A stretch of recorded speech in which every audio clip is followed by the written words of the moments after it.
Dee Rotten. When we're done with all of your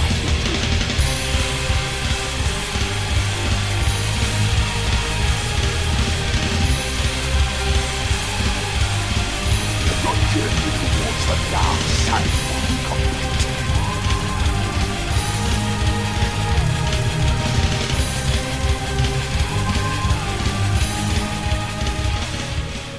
What up, what up, what up?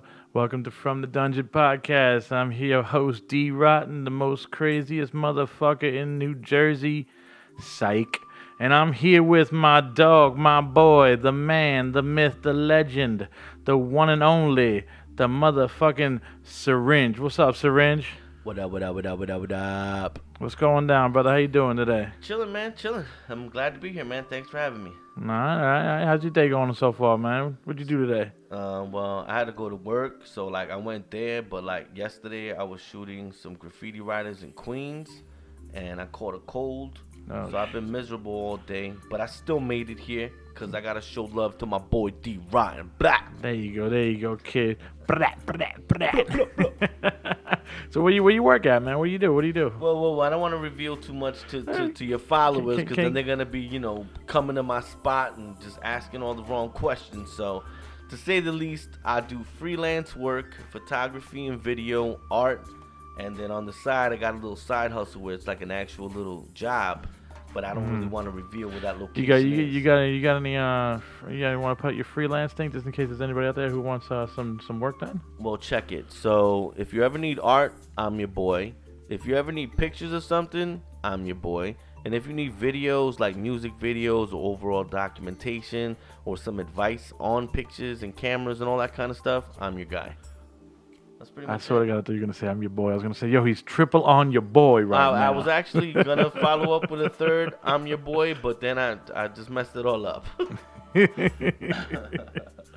Ah man, so what's going down, brother, man? How's everything going with you? Everything's good, man. How's the life treating you out there? Life has been good. I can't complain because that would be a sin. So, but everything's good, man. It's just getting older, wiser. You really think we're getting wiser? I ain't getting wiser. You are. You just don't know it. Look how wise you are. Look, you got a podcast. You found your thing. And I found my calling.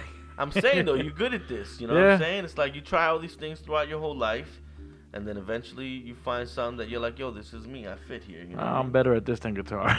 Hey man, it's like for example, I focused for such a long time on music and art and all this stuff, and not saying that I'm not focused on it, but who would have thought that people would be really interested in more of my video and pictures? You know what I'm saying? After all the time I put into painting and drawing. Well, I mean, you do have an eye, you know. So I mean, with your paintings and your drawing and your graffiti work, you know, you have an eye. So why not go towards like video and all that stuff? Truth, but the point is that I never thought that would be the thing. You know what I'm saying? I always thought like, yo, one day something's gonna happen. I'm gonna be, some type of like career artist, painter or whatever. Then at one point, what's up, when we were younger, it's like, yo, we're gonna get signed, son. Yo, we're going on fucking tour, son. You remember the tour bus? Yo, when we're on that bus, man, the tour bus story. Yo, man, when we're gonna be going overseas, man. We're gonna be performing with all our favorite bands. That shit never happened. You know how many people I had a tour bus story with? I feel like I did a tour already. Yo, for real, no doubt. It's like we did a couple fucking mental tours, bro. That was about it. I mean, but yo, it's all part of like the history of your life, right? So like, I'd rather make music at home by myself than, now as an adult, I feel this way where I don't have to worry about, yo, this guy showed up late or he's in a bad mood or all the shit you deal with when you're trying to be in a band or in a collective of some sort. Now it's like, that I'm older, it's like, I'm wiser now. It's like, you know what, man, I'm just going to nip it in the bud. I could just play all this music myself. I could shoot, edit, do all this stuff where I could just do it by myself too. Kind of like you're doing now. I mean, aside from having a guest here, damn well you could call somebody up and just be like, yo, swing through. Everything's right here. You can make a podcast by yourself. Well, I think I know where you're going. Well, I would take it as to where you're going at. It's probably not the same thing you're going to say, but it's like, I'd rather not have anybody fucking stifle my vision. I got the fucking vision. Just sit in the seat. Just sit in the seat with me and let me drive, and I'm gonna take you there. Yeah, exactly. But then you got motherfuckers that, they don't see the same thing. All right, man, go. I'll do this shit my fucking damn self. I mean, but that's how it is, though. And I mean, that's wisdom. You're wise in knowing that. Right. You know what I'm saying? So it's like it's a secret wisdom. Like it's there, but you don't give it the credit it deserves. You know what I mean? But the reason I speak of this wisdom is because like when I get around younger people and I watch them doing the same exact shit that we were doing. Yeah. I'm like, yo, chill. Like, trust me, yo. If you believe that I'm your friend, listen to what I'm telling you because you're about to shoot yourself in the foot. Mm-hmm. And that's my way of giving back my wisdom to the young generation. Nah, these kids don't fucking listen, bro. They don't fucking care. Nah, man, they're too busy sipping like lean, getting tattoos on their face. Yeah, no. That whole tattoo face shit is fucking. To me, it's played. It's stupid. Yo, I'm gonna say it on here, but just recently I was about to take like markers and do tattoos all over my face. And then I was gonna put like aluminum foil for like gold teeth. I was gonna wear like a dyed mop on my head. Okay. And I was gonna go live on Instagram telling everybody that I was finally ready to be a rapper. Like after all these years, yo, finally ready. Somebody signed me. Look at these tattoos on my face. Oh my god. Because I feel like that's a thing right now. No, they're all still. And you notice, like, it just seems for me, it seems like rap is like the NBA now. Now that all the little kids are getting in it, and they're sounding just fucking kids. Kids tattooing their faces and they're getting signed and shit. And it's like, I thought you had to like hone your craft as a teenager. And then when you're in your 20s, then you get fucking signed. I mean, but yo, not even so much like that it's set up that way, but how simplified rhyming has become. Like I tell people, like for example, I work with a lot of young people. Mm-hmm. So a lot of times they'll talk about this particular artist, and I'm like, yo, it's a fun song. If Which I was at a bar, artist is that, if you don't mind? What's that? Which artist is that, if you don't mind saying? Just in general. I mean, I don't want to shit on. I don't want to shit on the young bucks. No, we're not shitting on them. But it's you know what, man? They know they can't fucking rhyme. I mean, you got your little pumps. You got your freaking your 6ix9ine, for example. And again, he great fucking music, but he knows he can't fucking freestyle and shit. I mean, he sound like fucking Onyx. Yeah, there you go. That's it. He sounds like Onyx. But and I'm not shitting on dude. That's not what I want to put out. Definitely not shitting on it. What I'm saying is that there was like a time where it's like, for example, when we were all rhyming, me and my friends, like it was like, how many syllables can I fit in this one sentence? So it's like a lot of the times, you'll be flipping this shit. And like the more you did that, the iller you were. Now it's like, yo, I'm gonna wake up. I got my motherfucking lean. And then, and yo, 9 out of 10, you don't even hear what I just said. You would hear some bullshit. Because they got that auto-tune shit fucking dabbed up to 20, bro, on that. But it's disrespectful to like Wu-Tang. It's disrespectful to all the people that came before you that was really fucking rapping. Straight up, they disrespect who came before them anyway. Well, that's true. They straight up just say it. I guess, you know what, man? I'm becoming my dad. Yeah, we are. When my dad used to be like, what the fuck are you listening to? I'm like, yo, Pops, man, this is Metallica. And my dad would be like, fuck this music, yo. We used to have like Southside Merengue. I'm scared of that, bro, because now I'm like, and I hear, like, I talk to the people at my fucking job, these young cats and shit, like you said, and they're like Little Pump and this and this and that. I'm like, nah, man, I still listen to Tupac and fucking Biggie. I was like, I just was jamming the Run DMC in my car. Well, they were like, who the fuck is that? I don't listen to that garbage. And I'm like, garbage? Yo, we're getting old, man. To say the least, I can't tell you how many people I brought up. Like, I'd say, yo, you know who Kurt Cobain is? And they'd be like, who? That's how I know I'm old. I'm like, yo, because to me, yeah, Kurt Cobain's old now, but I was listening to shit way before him, to where there was a time where he was fresh. Nah. Like the first time I heard "Smells Like Teen Spirit" on the radio, that sounded like something new to me. Like, what the fuck I is was this? blown. I didn't want to say it. Yeah. But I was blown away, and I was in my boy's house, and he was like, my boy John D'Ancia. Yo, shout out John D'Ancia, bro. Yo, he was like, yo, tell me you love it. Nah, I don't like him. He was like, you know you love that video. I was like, nah. 5 minutes later, I'm like, nah, I do, man. This is the shit. Well, you know, the funny thing is, right? So I heard "Smells Like Teen Spirit," and off the top, I didn't like it. But I knew I was listening to something new. Nah. You know what I mean? Like it took me a Well, while I mean, to kind of fall into fucking it. the shit that was out before that to me was I was seeing on TV was fucking she's my cherry pie. You know, Well, fucking. see, I never went that route though. I mean, was but listening I'm to a saying lot that's of what I saw. European shit. That's what I saw on TV. You know, Yeah, that's yeah, all I yeah. saw on TV, man. You know, it was like cherry pie, warrant, and fucking. Yeah. I saw red. Yeah, I yeah. saw red when you know, like 80. I don't want to call them Fucking hair metal, Motley but Crue. hair metal. You know, I mean. Yeah, but then you had like Ozzy Osbourne. You know what's funny? I didn't hearing Ozzy now. I'm like, yo, Black Sabbath and Ozzy Osbourne was the shit. I didn't know it back then. Mm-hmm. Now I can go back and appreciate that. That stuff to me, some of those songs were like beautiful almost. You know what Yeah. I'm saying? Not like listening to like Warrant. Like, you know, I don't know. For me, Warrant was like beer and girls. You know what I mean? Like all those bands. Motley Crue was about getting buns. I love Motley Crue. Motley Crue's a party songs. That's it. Well, that's what I'm saying though. It's like literally was designed for like, yo, we're gonna just get drunk and go mess with a bunch of hot chicks. That's it. But then there was like, you know, like there's, I don't know. I was listening to like new wave, and you know what's up. No, I know, man. No, I remember when I first heard I was listening to when I first heard that The Cure was new wave. This girl walked up to me at seventh grade. A seventh grade field trip. This girl walked up to me, and this Philippine chick, and she was like, she was like, "What do you listen to?" I was like, "Oh, I'm listening to The Cure." "Oh, you like new wave? What's new wave? You don't listen to Depeche Mode?" And I was like, No, rewind it. What's new wave? You know what's weird though? Like I say that just kind of rolls off my tongue, but the more I listen to it now, it's just like, was it really though? You know what I'm saying? Because new to wave me, to me is like Devo and shit. I don't know. See, that's even hard to say now too. There was a time where I would have put all this stuff together and be like, this is all new wave. But then you have like you think post-punk. Do you think they want to like jumble it up like it's new wave compared to what was out at the time, or? I don't know, man. I guess I was a kid too, so because even the fucking beginning Cure albums were fucking goth, like well, kind of synth goth, you know. I would say the Cure is more rooted in goth music. It's like Susie. Yeah.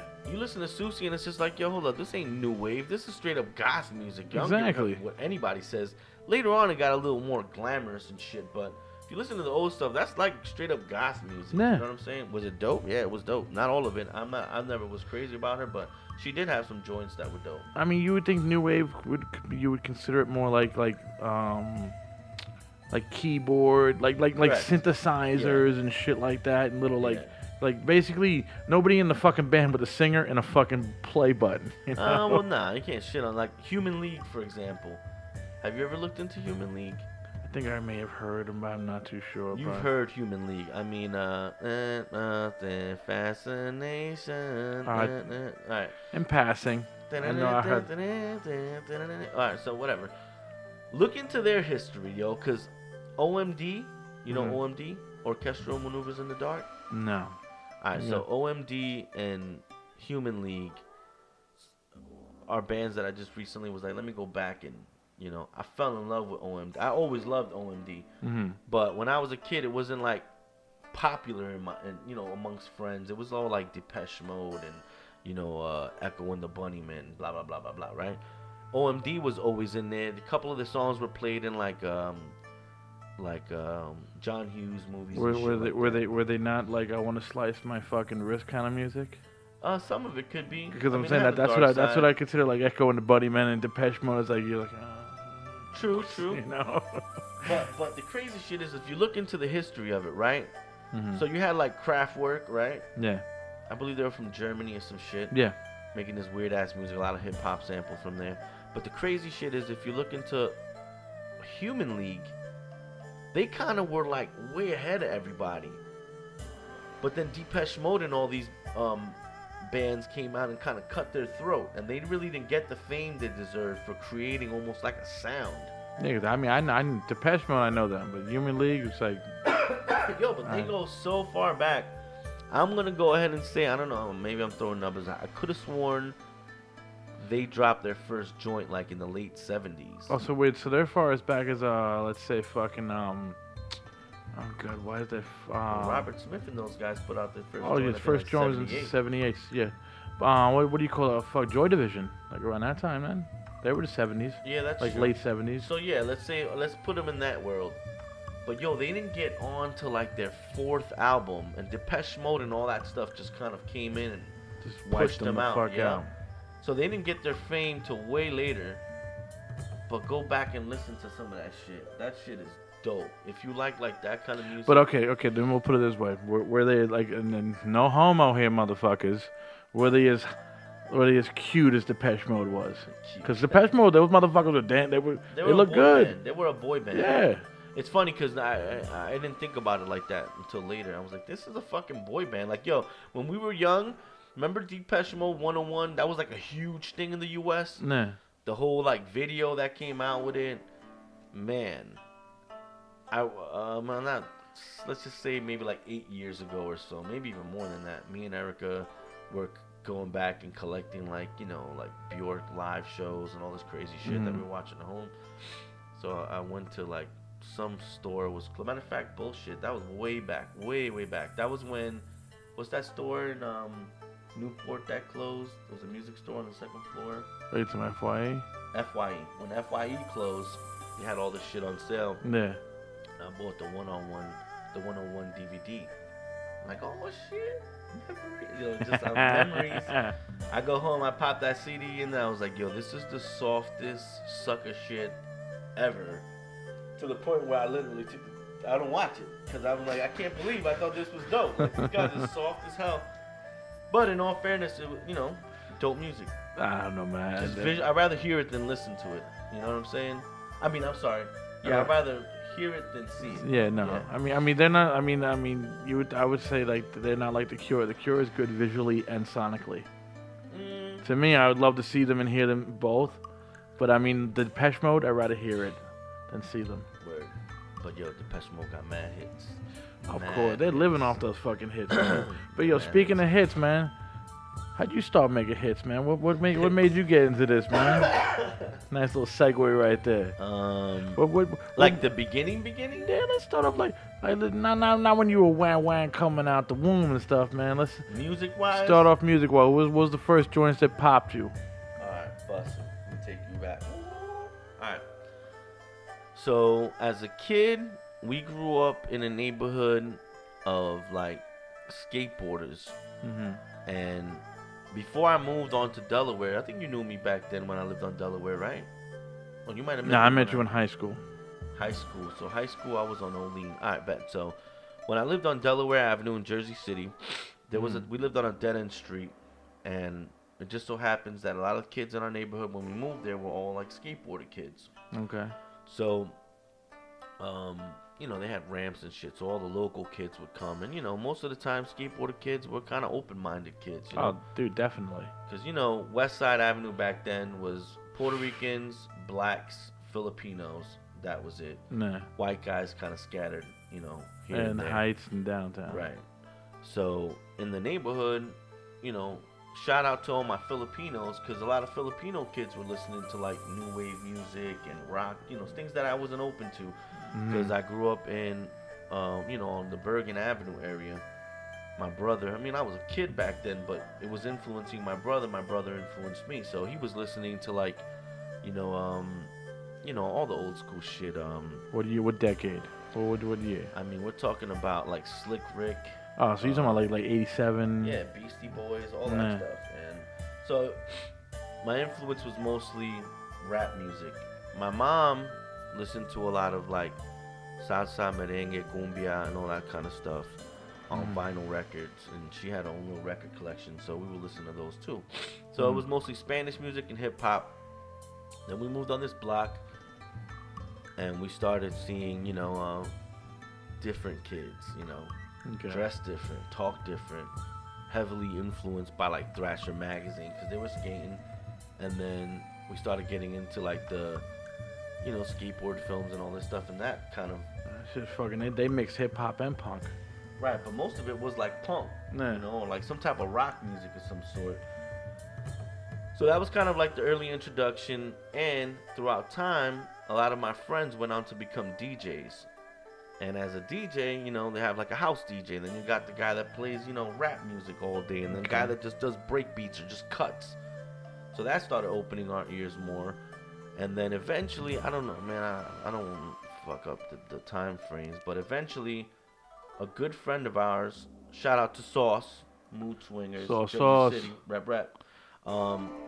He was like close to us, but his brothers turned out to be Prince B and DJ Minute Mix. Was it DJ Minute Mix? Yeah, I believe it was DJ. Why do I know Minute Mix. Prince B for? Why do I know that PM name? Dawn. Yes, all right.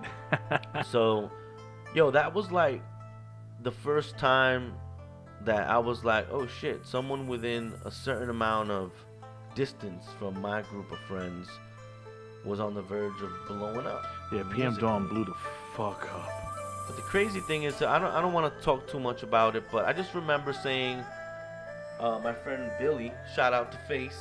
He had the vinyl of their first single or whatever. Okay. And he's like, yo, this is Bucky and those guys shit. I'm like, word? Oh, they pressed up vinyl and shit? Yeah, it was a vinyl. I want to say it was on G Street Records. And he played the song for me, and I'm like, yo, this is dope. And he was rapping and stuff.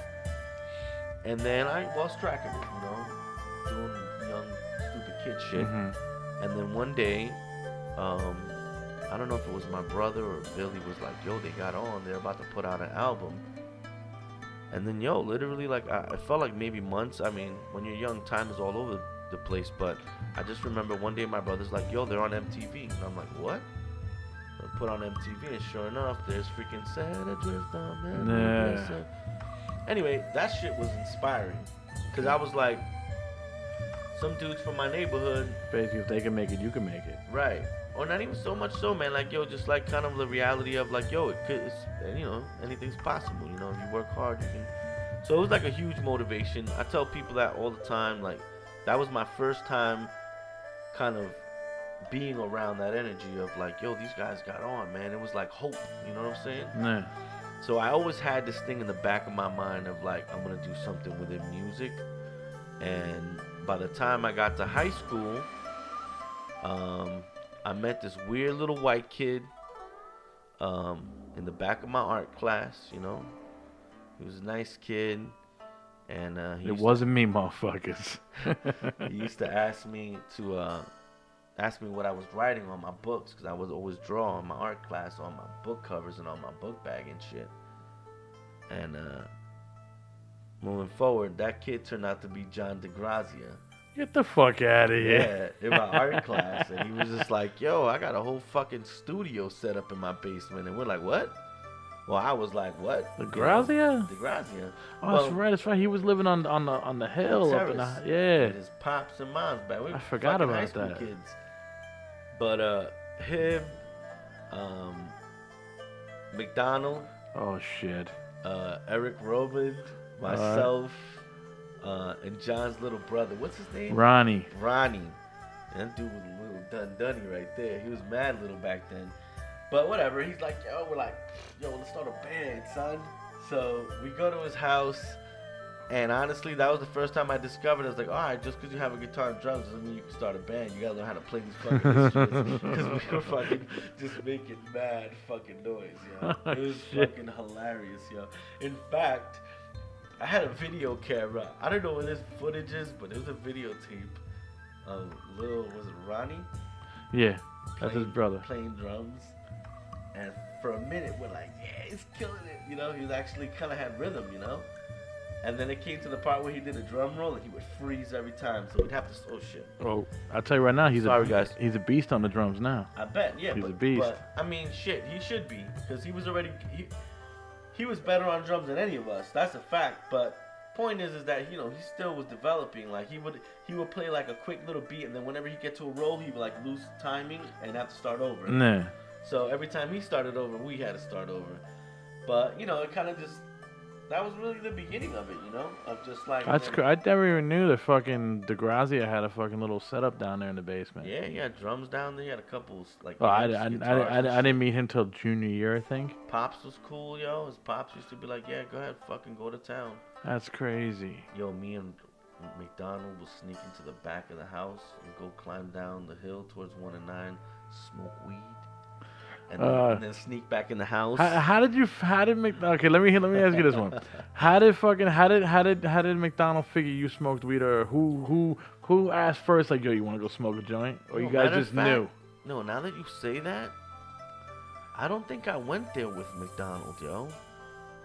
I think I went there with, possibly with, Cause it's kind of weird, McDonald hanging out with John. Eric Roman.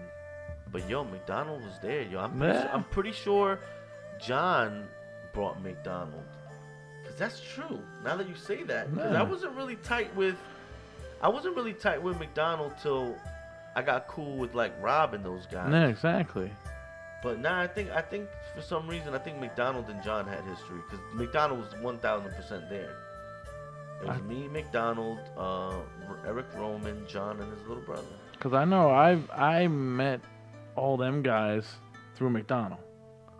Like I met him in the hallway or some shit or whatever. We had a class together, a science class, and we were just he was like the outcast of the class and like. No, he was the outcast of the school, Yeah, motherfucker. the fucking Mr. I don't want to do nothing, and he gets sent to the fucking principal's office. And I see him, and I'm like, yo, we start talking or whatever about music and shit. He's like, oh, I got, and talking about the Toke guys and this and that and shit. McDonald was a badass, yo. I remember being like, yo, this kid doesn't give a fuck about nothing. Nope. You could give a fuck what you think about him, what you think about his music. He just didn't give a fuck about. He'd fight too. That's what I'm saying. He'd He fight would throw too, the yeah. fuck down. Yo, shout out to all my white friends from the Heights because people always slept on them. And I used to be like, yo, if you want to test them white dudes, you go ahead. They're going to punch you in the face. Yeah. And every last one of the dudes would throw down, yo. Shout out to all you goons up there. I miss all you bastards. Goons. Straight goons. My long-haired goons. Yo, when I would bring them down around my way, all my, like, thugged-out friends would be like, yo, why you hanging out with these punk-ass white boys? I'm like, go say that to them. That's what I would say to a lot of them. I'd be like, yo, go say that to them. Especially when they would talk shit on Anthony, I'd be like, yeah, go say that to his The face. fucking oak tree, bro. Yeah, He was fucking. Go fucking talk. Go say something to that dude to his face. He don't punch you in the face. He had a vendetta, bro. If you fucking said something bad to him, he just want to kill you. Yo, back dude then. liked fighting, yo. Dude liked fighting, yo. Or at least, I don't know. I remember plenty of times that dude just like was ready to throw the fuck down. Yes. I mean, I don't know what the fuck. I don't know, some K boys or whatever you want to call them. I heard plenty of stories of that shit. Yeah. But where were we? Sorry about that, guys. Where were we at here? Okay, the basement jams. How did music start? Yes, you were in the basement jamming with the Grazias and the McDonald's and the Romans. So we did that a few times, and then we realized like, yo, this is gonna be really hard to get somewhere. But So what you guys doing? Just like fucking, you were holding the shit, just I plugging. mean, yo, we didn't know shit about tuning, Oh shit. I mean, this is very early stages. I got my first guitar when I was 13. So I guess the whole, I must have been like 15, maybe. I guess like 15 when I went to John's house for the first time. 16 maybe. Sounds like around the right time. Yeah.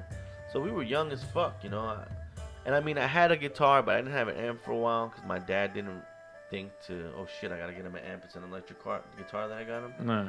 So I didn't have one for a while, and then I, little by little. But fast forward, John invites me to go to a party at Rob and Anthony's house on Poplar, and he said they were having bands there. It was one of those infamous barbecues.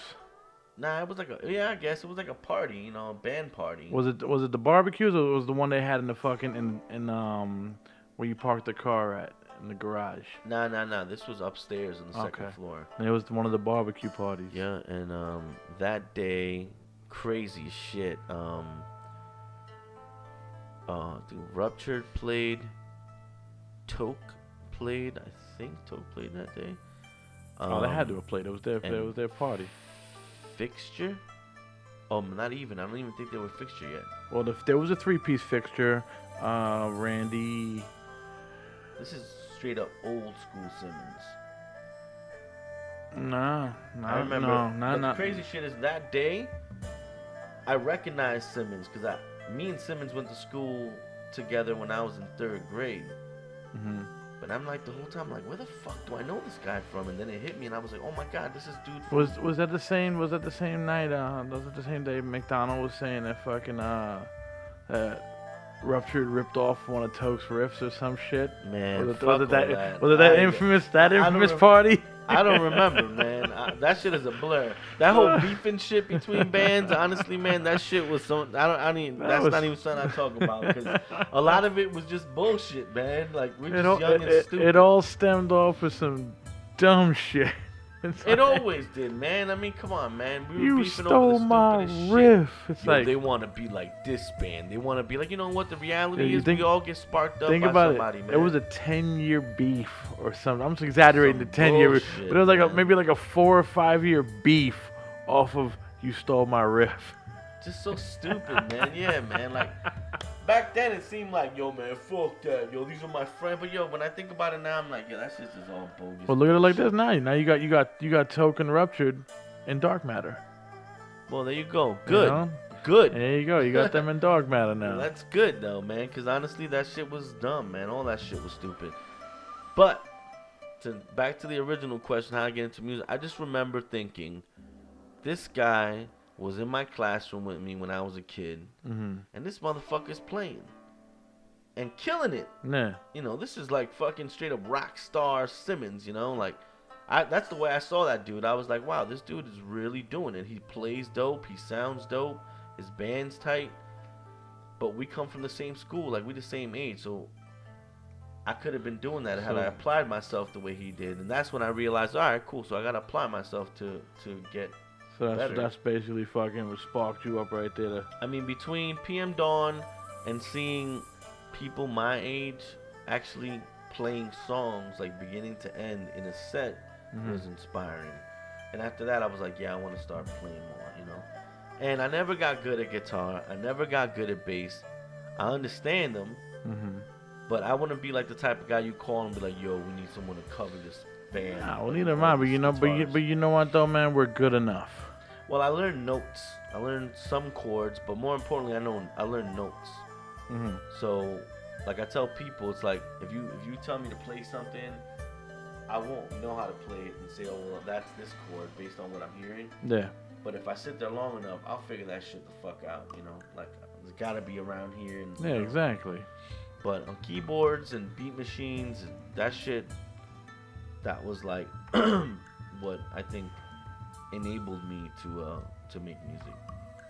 Because I can actually say, all right, cool, there's my drummer, here's my bass line or whatever, you know what I mean? And all of a sudden it's like, yeah, I'm a one-man band, but, you know, I'm figuring it out. Like, well, this is my bass line, what's my melody going to be? It has to be somewhere within these notes and chords to kind of, you know, sound like music. Well, since we're talking about you create music, why don't we play one of your jams right now?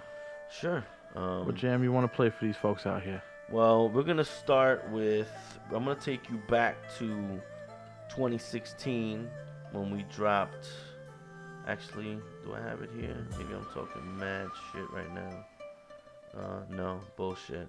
I'm just going to jump into the future. So, quickly, 2016, I dropped Android Space, Beautiful Mistakes, with a friend of mine called CR Side. Shout out to CR Side. He did a fucking amazing job with the mixing, just overall motivation and support for kind of getting me in the zone. Like, that's the beauty about working with someone that produces you, is like he's thinking of how to make you sound better. So because of him, I mean, yo, I will say Beautiful Mistakes is probably my most proudest album, because yo, dude was mad chill. He was about getting me what I was hearing in my head.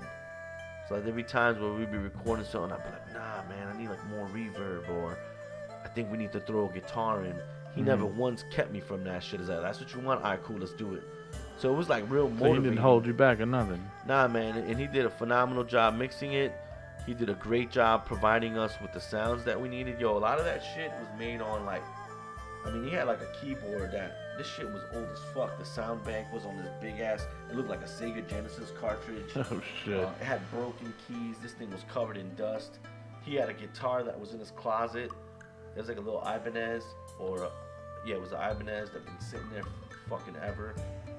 And that's how it actually, you know, this is how it all started. He opened his closet one day. He made hip hop beats. Okay. He opened his closet and I looked at him like, yo, what is that? That's a guitar. He's like, yeah. Pulls the guitar, unzips the bag, pulls it out. It was a fucking Gresh. This is like a fucking, I don't know, $1,500 Gresh guitar. And Nah. it was badass. And he goes, yo, take it home. I'm like, what? And I refused to. I'm not that type of dude. I'm like, yo, nah, man, you crazy. This thing is probably worth mad money. Like, chill. Nah. But then he's like, yo, I got this other Ibanez. And he pulls out the Ibanez. And he's like, yo, you can, rock on this one. And I'm like, yo, fuck that. Plug this shit in. So he plugs it in. And then, yo, that was it. Like, we started hitting some beats. And, Did you play it upside down or did you?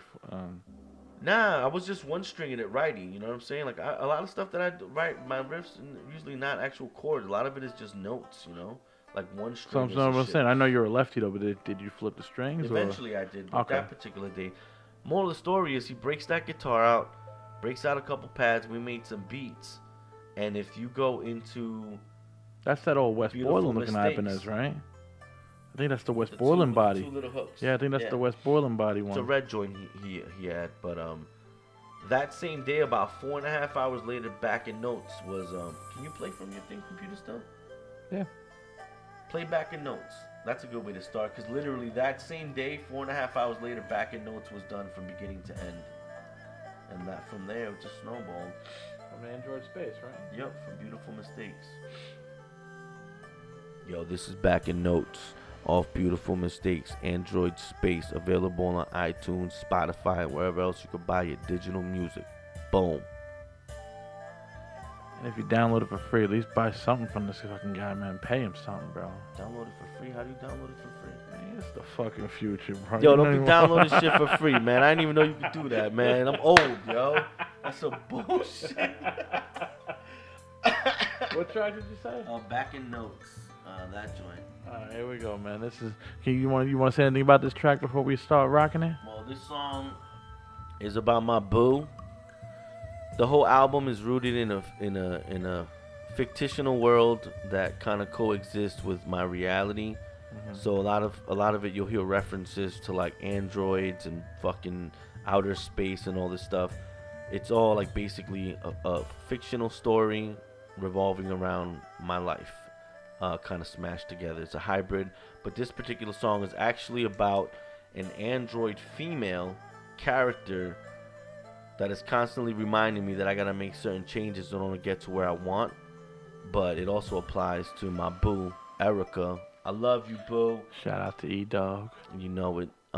Yeah, and that's pretty much it. Alright, man. Here we go, bro. Back in notes. Blue. What was up with that little solo you were doing right there, brother?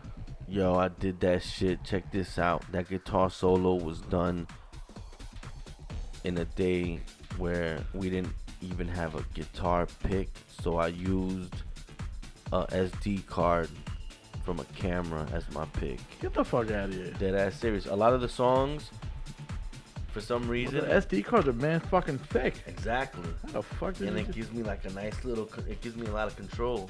Oh shit. So a lot of the ones that require me to do this, I use that SD card.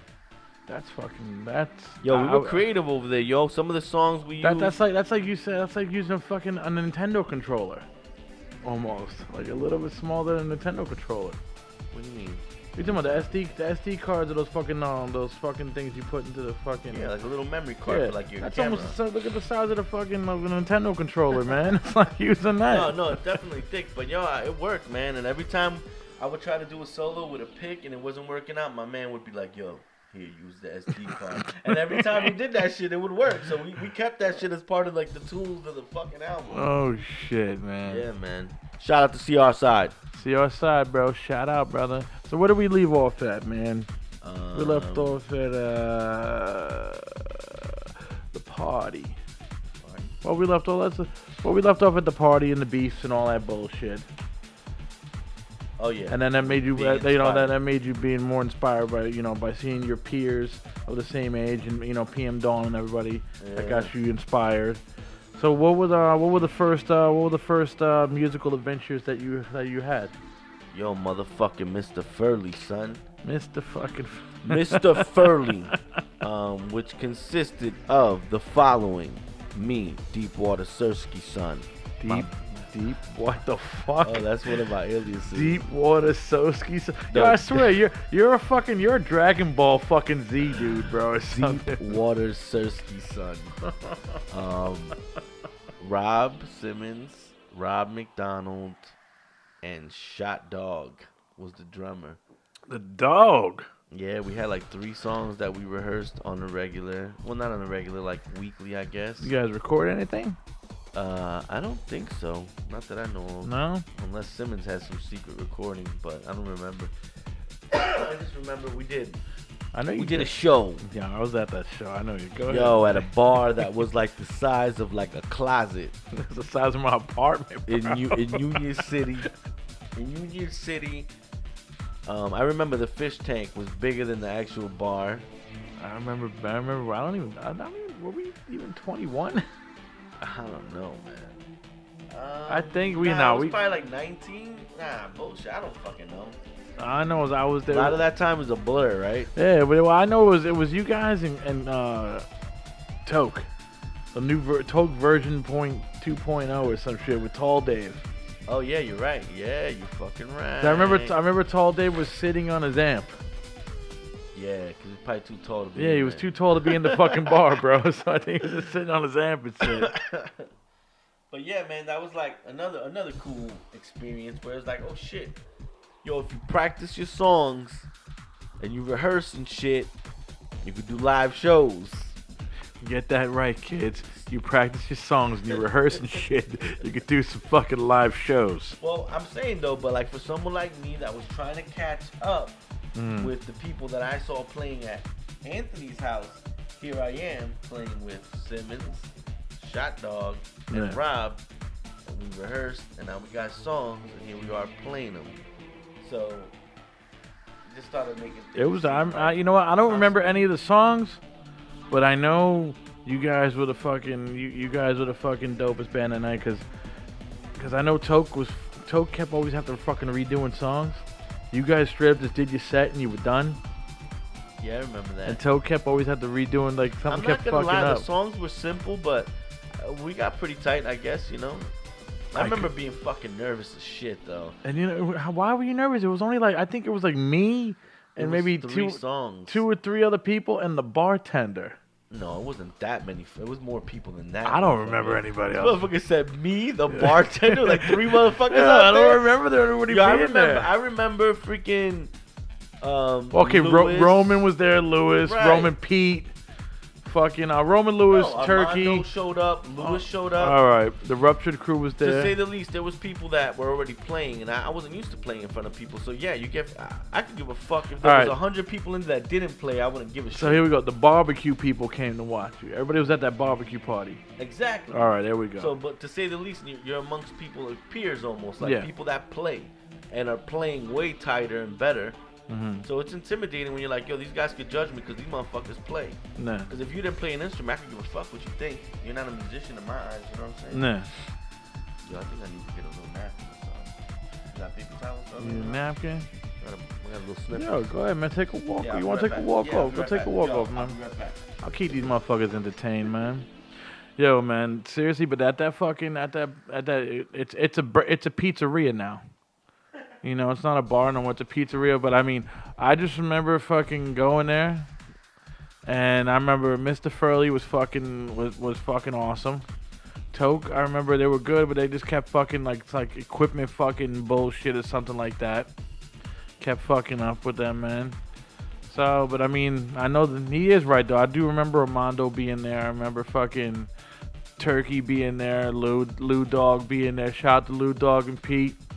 Shout out to Armando. Yeah, I remember them being there. You're right. And now it's actually fucking flowing back a little bit. I told you. You know? But again, it wasn't about them as people being there. It was like, yo, there's other musicians in the house. No, I get you. Everything that you're gonna fuck up on, them dudes are gonna notice it. You know Yeah. what I mean? So it was a little intimidating. You know? Well, when we're younger, bro, our fucking it really matters. You know, it really matters. Like, oh fuck, man, I just fucked up that fucking one note. It's the end of the world. You know? Yup. But I mean, it's really not. I mean, honestly, it wasn't, and you know what I mean, whatever. It was just that moment was like, oh, So shit. that was your first experience in a band, actual band. Playing. Playing was Mr. Yep. Furley. All right, what about what you can take us along the ride. Let's go a couple years ahead of that. Ahead of that, I started listening to rap music, hardcore. Have you what made you Wu-Tang. Wu-Tang? Once the Wu came out, the Wu fucking swarmed you. Well, I always Like liked a bunch rap of killer music, bees? man, but when fucking Wu-Tang came out, it was like heavy metal rap music. That's the best way I could put it. They were a fucking they were a comic book. Raw, I'm gonna give it to you with no trick. Yo, when that shit came out, I was like, yo, I wanna rap, son. Well, see, this is alright. So now that we're talking about this has been my thing my whole life, right? Mm-hmm. If I like something so much that I'm now trying to memorize the words to it, and I want to know more about it, where it's from. Mm-hmm. Is there more music out there from this? Now I want to do it. Okay. And that goes for everything in my life, you know? Like, I see people drawing, I'm like, damn, I fucking draw. That's dope. I like to push myself to be like, can I do that? Like, you know, because you really don't know until you try. True.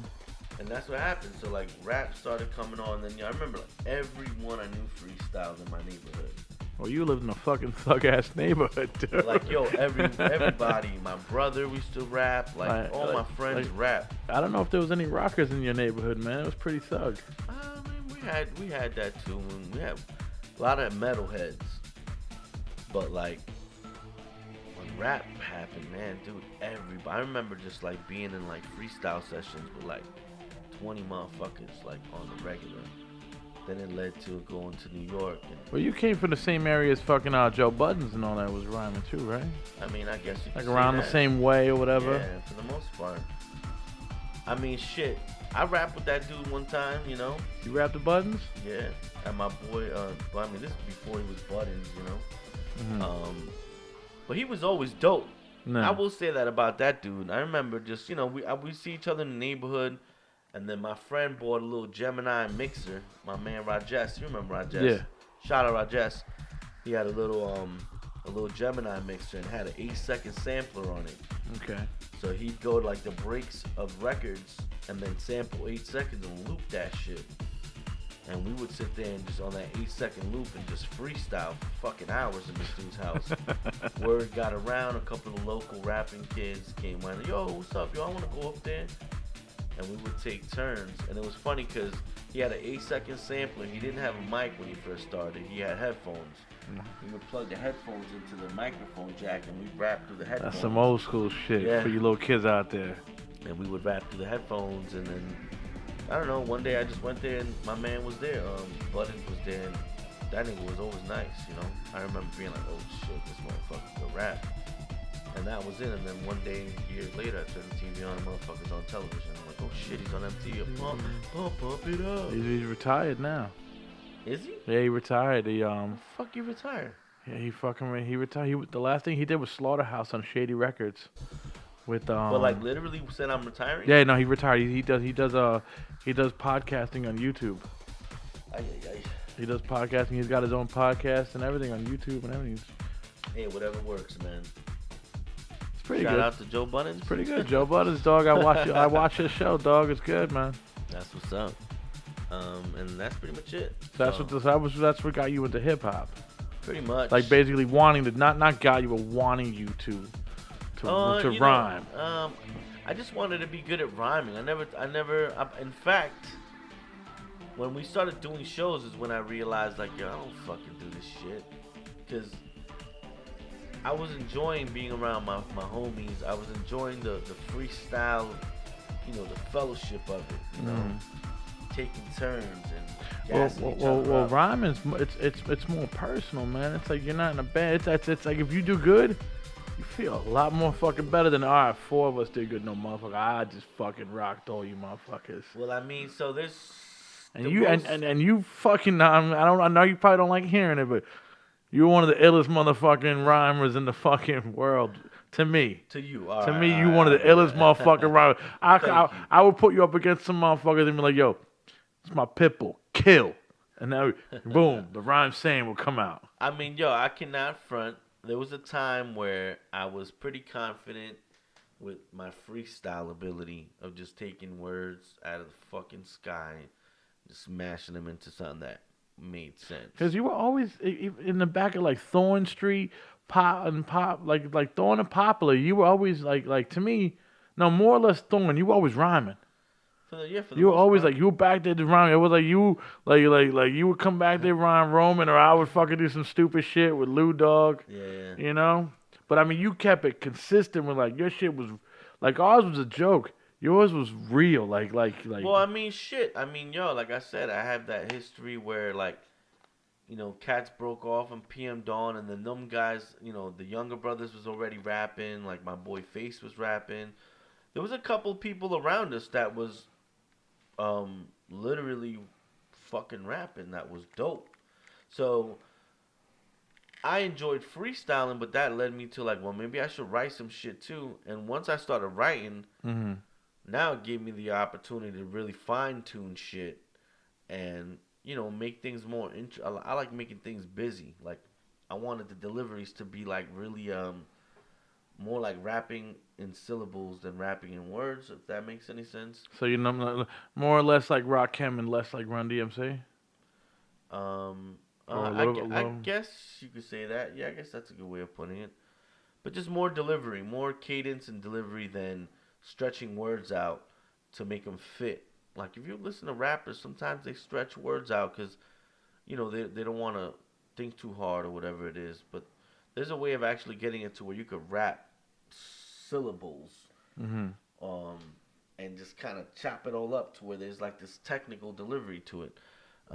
Method Man, for example, you listen to his first stuff. I mean, I will say this.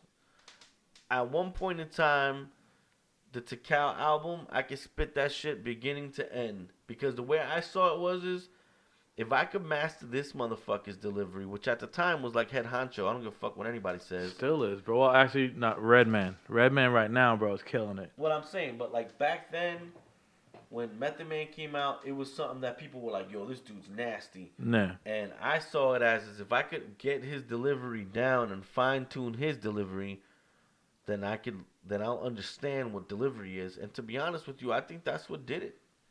Where I really started So you went through the school of meth. Yo, straight up, man. Fucking him, Old Dirty Bastard, believe it or not. I don't know. To me it's like I mean I have a hard time considering ODB a rapper. I know a lot of motherfuckers out there would want to kill me right now. Yo, but I have a hard time calling him a rapper because it's like to me I'm like he was the first mumble rapper. You're making no fucking sense, dog. You're just throwing words. That's just me. I'm ignorant, I guess. Man. So what I loved about Old Dirty Bastard is that, first of all, shimmy, y'all. It's like, give me the mic so I can take that motherfucker was hard as hell. He was literally like, did you ever see the thank yous on his album? No. You should look that up. What he fucking? I mean, he's thanking like straight up metal. You know what I'm saying? Like this dude was thanking like everything for inspiring him, and that's why he was so dope. He was more open minded. And you could see it. You see his interviews. He was very like, kind of like timid and humble in a way. Mm-hmm. But I don't know. I loved Old Dirty Bastard, man. When that dude passed away, I was fucking sad. Yeah, I was fucked shit. up, man. I don't want to see anybody fucking die young before their fucking time, bro. And he died way before his fucking time. But not only that, but he had like this thing about him. I don't know. Some. I could see there was a sadness in there, so it was sad to see him go. But I love that dude. I love that dude's whole. I don't give a fuck what you think. I'm gonna do me. The dude's name was Old Dirty Bastard. Like Big Baby Jesus. Nah, I know that dude is Old Dirty Bastard. Like straight up and down. Like who the fuck does that? Yo, what's your rap name? Old Dirty Bastard. It's like you sit there. If somebody says that, I'm like, I ain't rhyming with that. It just sounds crazy to me. That whole group, yo, the RZA, Ghostface Killer. To me, that was like the most, dead ass serious. Mm-hmm. When I think about like some of the most inspirational fucking artists out there, Wu-Tang is like fucking up here. The concept behind it, the fucking album art, the titles. Nah, that's all RZA. Well, it's all of them though. Well, man. but I'm saying, but he's like, he actually like I said before, he found a bunch of dudes that were like being in a band, but they followed the fucking video. He was like, stay on the car. Yeah. I'll drive and get us there. Like, like those guys let him drive, and then he got him to fucking the promised land. Well, Unless, like, I you know, guess so. like I said, like bands that we know, and groups that we know, it's like, everybody thinks their idea is the fucking best, Yeah. and nobody gets to the promised land. This guy was like, yo, I'll take you, and they all fucking believed him. Yeah. Well, I mean, fuck. I would have went with him too, man. That shit, them Nah. beats, everything about it was the shit. But yeah, man, that's pretty much. But that was short-lived, man, with the rap stuff, man. Like I started doing shows, and at the time, like the battle scene was big. Well, the battle scene when you were in it was like what, like fights though, right? Or no? Yeah, it was just annoying, man. Like you go to a fucking show and rock some joints and get off stage or whatever, put down the mic, and there's like 10 motherfuckers like, yo, what's up? Let's battle, nigga. You think you ill? It's like, no, motherfucker, serious? I just did a song, son. Like, yo, dead ass serious. Oh shit. And at the time, it was like I was influenced by a lot of like what people call underground or backpack. Yo, rap you and were shit. no, you were the one that got me into a lot of the fucking underground ill shit. Like you would pull me out of fucking Victor's. Like we would leave Victor's house, sit in your car, and all I remember you were like this. We would be high as hell. You were like, yo, I got some ill shit for you to hear. Wait, what? Just, I'm gonna put on some ill shit right now. And you pop on some shit. I'm like, what the fuck? What the fuck? Like you were the one that got me into fucking what the fuck is his name? You got me into fucking. Say Necro? No, not Necro. I knew about Necro before you a little bit, but fucking LP. Oh yeah, no doubt. You got me into fucking what was that fucking Smut Peddlers. Oh word. Fucking, you got me like all like going down that fucking, that route and shit. You were like every night we would get high from Victor's house and leave. You like, yeah, I got some ill shit to show you. And it never fucking failed. You always had some new ill shit to show us. I was like, I mean, yo, but not for nothing, man. Them dudes were dope, man. They were dope. They were doing things differently, like fucking. it wasn't mainstream. I tell you that much, but it was just good. didn't sound what everybody else was listening to, man. It was just different. It was fucking creative. It was like more artistic. I guess that's like two of my favorite underground fucking tracks. Well, besides that, that Smut. Fucking the Smut Peddler fucking. Yeah. It's fucking it's Stepfather Factory, and dope song. fucking I Need Drugs. Those are, Stepfather Factory's the shit. That when you showed me that shit, I was like, holy fucking shit. And I saw the video for it. I'm like, what the fuck? Have you been keeping up with him? I know he was fucking on some TV shows. He was jamming out with some mainstream Now he's motherfuckers. on Run the Jewels. There's a group called Run the Jewels. That's LP and Killer Mike. Oh shit! You gotta look them up. They're dope, man. They're on like the third album. So does he still have his own that record? What was that record label he fucking? Nah, that shit went under, man. Def Jux. Damn, definitely. Yeah, that shit died. He had what the Mr. Lift was with him. Yeah, all them dudes are dope, but I haven't really kept up, man. It's funny because that was years ago. Nah. That shit be feeling like it wasn't that long ago. That You shit know was what I years always ago. wanted to ask you though, man. Is fucking couldn't ASAP Rock sue ASAP Rocky? No. Cause it's like ASAP Rock. But it sounds like it's ASAP Rocky. it sounds like he fucking totally just ripped his fucking name. I mean, honestly, I don't even think so, man. I don't even think that was intentional. Cause I saw a video where, what the fuck is his name? My man from Hot 97, the Jewish dude, Peter Rosenberg. Oh yeah, okay. They were at some venue or some shit, and he made them meet for the first time, and it was like, yo, A$AP Rocky meet A$AP Rocky. Yeah, that's so And fucking. they kind of laughed it off and chuckled about it and shit. But then whatever, that's. Yeah, A$AP Rock, stop smoking all those fucking cigarettes, dog. I still see you. That dude's ill. Nah, he's fucking. That motherfucker's dope, man. Yeah, his last few albums are dope. Well, let's. You want to pull up a track here for these fucking fools? Yeah. So What do you want to pull up for these fools? since we're talking about rap shit, I'm gonna really- play y'all you really some new shit that I'm working on this project with my boy Jesus himself. What up, Jesus? Jesus. My man He Jesus came himself. down. He came down. He knew. Bad See, I dude. knew it, bro. He came down. He gonna rap with the fucking best rapper around here, kid. Shit. Told you. So this is not even. It's a rough mix. This is not you rapping? mastered. No, that's not rapping. Just beats. Oh, okay. So basically, the way You he see, works how I'm feeling. I'm like, yo, come on, man. I know you got some kind of rhyme in there somewhere. Well, He's a record collector, DJ slash producer slash creative dude, and he selected like 12 records that he found on his, hunting for records, and it had Digin, as they call it. yeah, and he selected 12 records, went over there, sampled all the records, and then I took them home and fucking did what I do to them. It came out pretty cool. But this is one of them right here. What's the name of this track? It's called Number One because that's the number one track that we did. So it's not even named yet. It's just We're calling it Number One, bro. But I guess I'll just play it. Should I just play it now? Yeah, go ahead, man.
Yo. So that was your track called Number One. I mean, it's technically the well, number one beat that's unreleased. So I figured I'd give you exclusive since you're my homie. I don't do this for nobody else. Nobody, just for the dungeon. There you go. There you go. We get the exclusive shits, kid. Damn right. So basically that was you and some dude with a collaboration on like a beat or whatever. Yep. Like we might call it the Sundunskis. So he made the beat and you mixed it up and like No. He provided me with the samples. He picked out the records that we were and you put it together. And I put it together. Oh, that's fucking dope. Yeah. Oh, so you fucking basically orchestrated the madness. Kind of. I mean, yeah, but I mean, it all starts with the samples, so you can't discredit the guy that fucking went. No, I know, but I'm saying, you orchestrated it. You molded that motherfucker. Word. I forged the beat from the samples that he provided. Yeah, that was fucking. You said forge. That made me think of fucking Infinity War with the fucking the dwarf. We must forge the new hammer, Thor. Exactly. That's exactly it. I call it Stormbreaker. Which, by the way, man, I'm just gonna go ahead and say it, man. Fuck Infinity War. Yo, we'll save Fuck that movie, Hold on, we'll man. save that to the end when we start talking about some shit, man. Cause yo, saw that shit like 17 fucking times. Fuck that. That shit was a letdown. You know what? People hype that shit up too much, man. You know what, man? I don't even want to get it. Yeah, don't get into it. Don't get into it, because I get mad, yo. No, we'll save that for the end, bro. Cause I'll just, I fucking go off on that one. Fucking watching Spidey die, man. Fuck that shit. Kids crying. Son of a bitch. Evil bastard. Mr. Stark, I don't want to die. I'm scared. You know what I'm saying? You're going to be scared when you fight the Sinister Six in the next motherfucking movie, bitch. See, you know. So, yeah, we can't talk about this, man. You know what's coming. I know what's coming up. Well, this is his last. Fuck it, we'll talk about this later. Hey, man, I'm getting. Yo, so what basically gave you that fucking that ill taste in your mouth to like not want to do hip hop no more? I guess the best way to put it, without sounding like fucking, I don't know, any kind of way, is you try things, whether you're good at it or not. If the shit isn't working, you gotta keep it moving. And that's how I felt. Like, I tried it. I enjoyed it. I found out that my love for it was rooted in off the top of the head, like spontaneous freestyles. And I wasn't so in love with writing overly complex lyrics. And I was really turned off by the hip hop scene as far as like live performances go. What was the live scene like? I mean, it was cool, man. And We had good and bad reactions. And this was like what, like the early 2000s or? I would say so, yeah, like early 2000s. It was like some people were open-minded enough. I was always trying not to curse in my rhymes, as well as like everybody right now with the whole everybody. You know what kills me with hip hop right now is everybody saying the N word, but then they don't want white people to say the N word.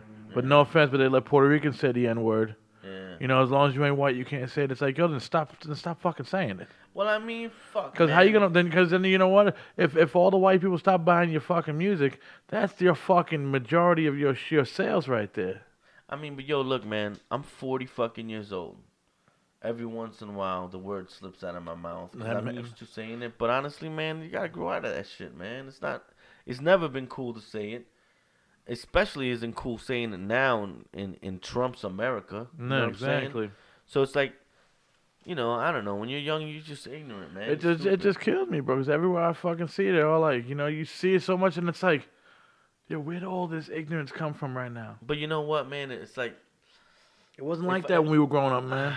I get around my old school friends, and the first thing it would come, yo, what up, nigga? Yeah, I know. Quick as fuck. Yep. Yo, what up, my nigga? You know what I mean? And it's harmless in that way, you know what I'm saying? But, like, currently, the way shit somebody called my wife a spick. If you're watching this, whoever you were, I'm going to see you. Are you fucking Somebody serious? called my wife a spick in Lyndhurst, man.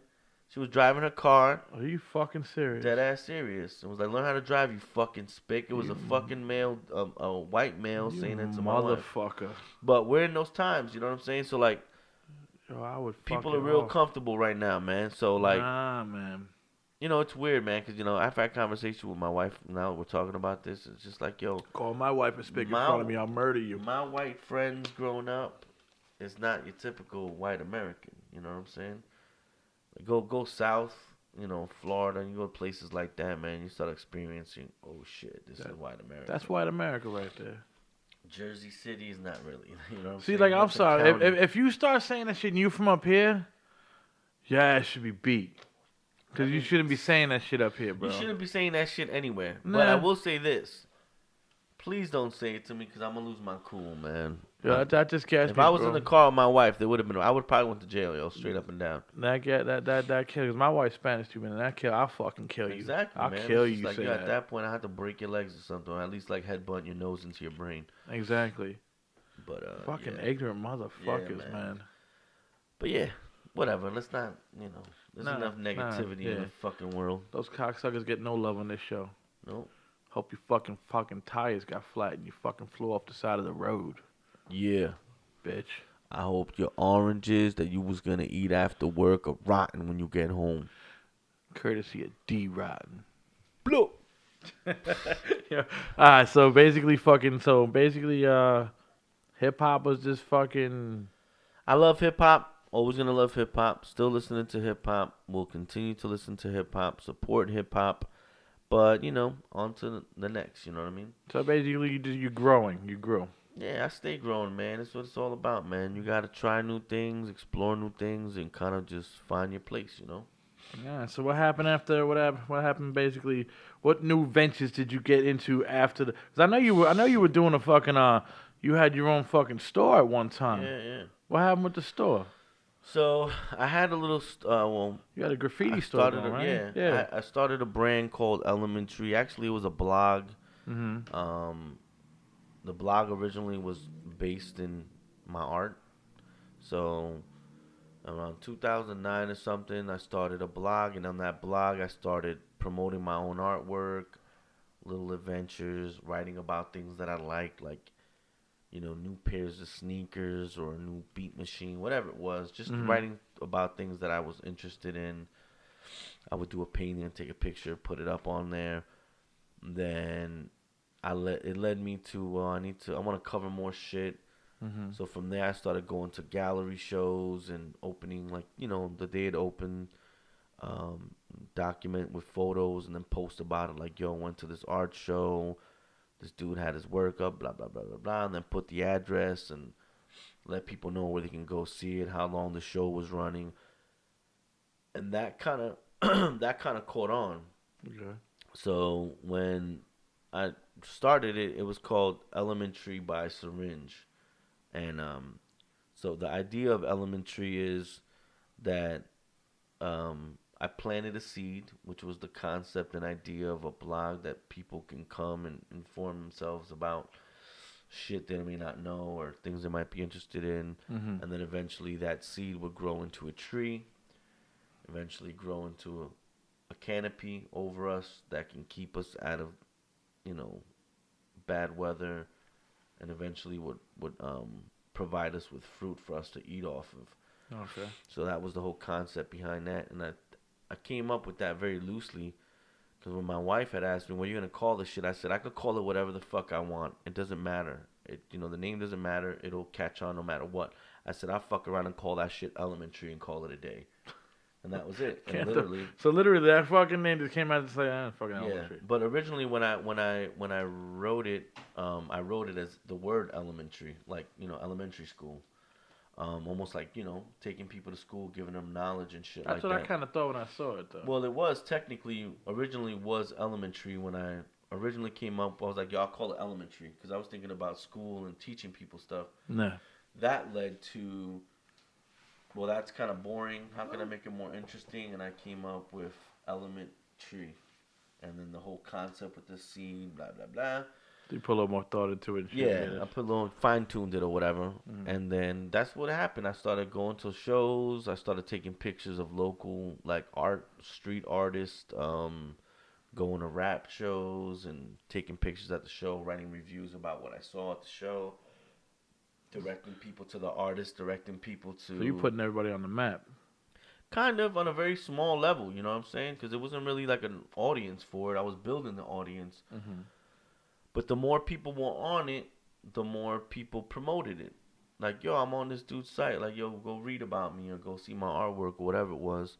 Okay. So I instantly noticed that by promoting other people's works, I was dragging the audience back to the platform, right? Mm-hmm. Then I started going more local, trying to see what was going on more on a local level. Because when I first started, I was taking a lot of trips to New York and shit like that. And I was like, well, what's happening around me? Because I know a bunch of people that do shit. And eventually, I told Erica, I'm like, yo, I think I need to invest into a better camera. Mm.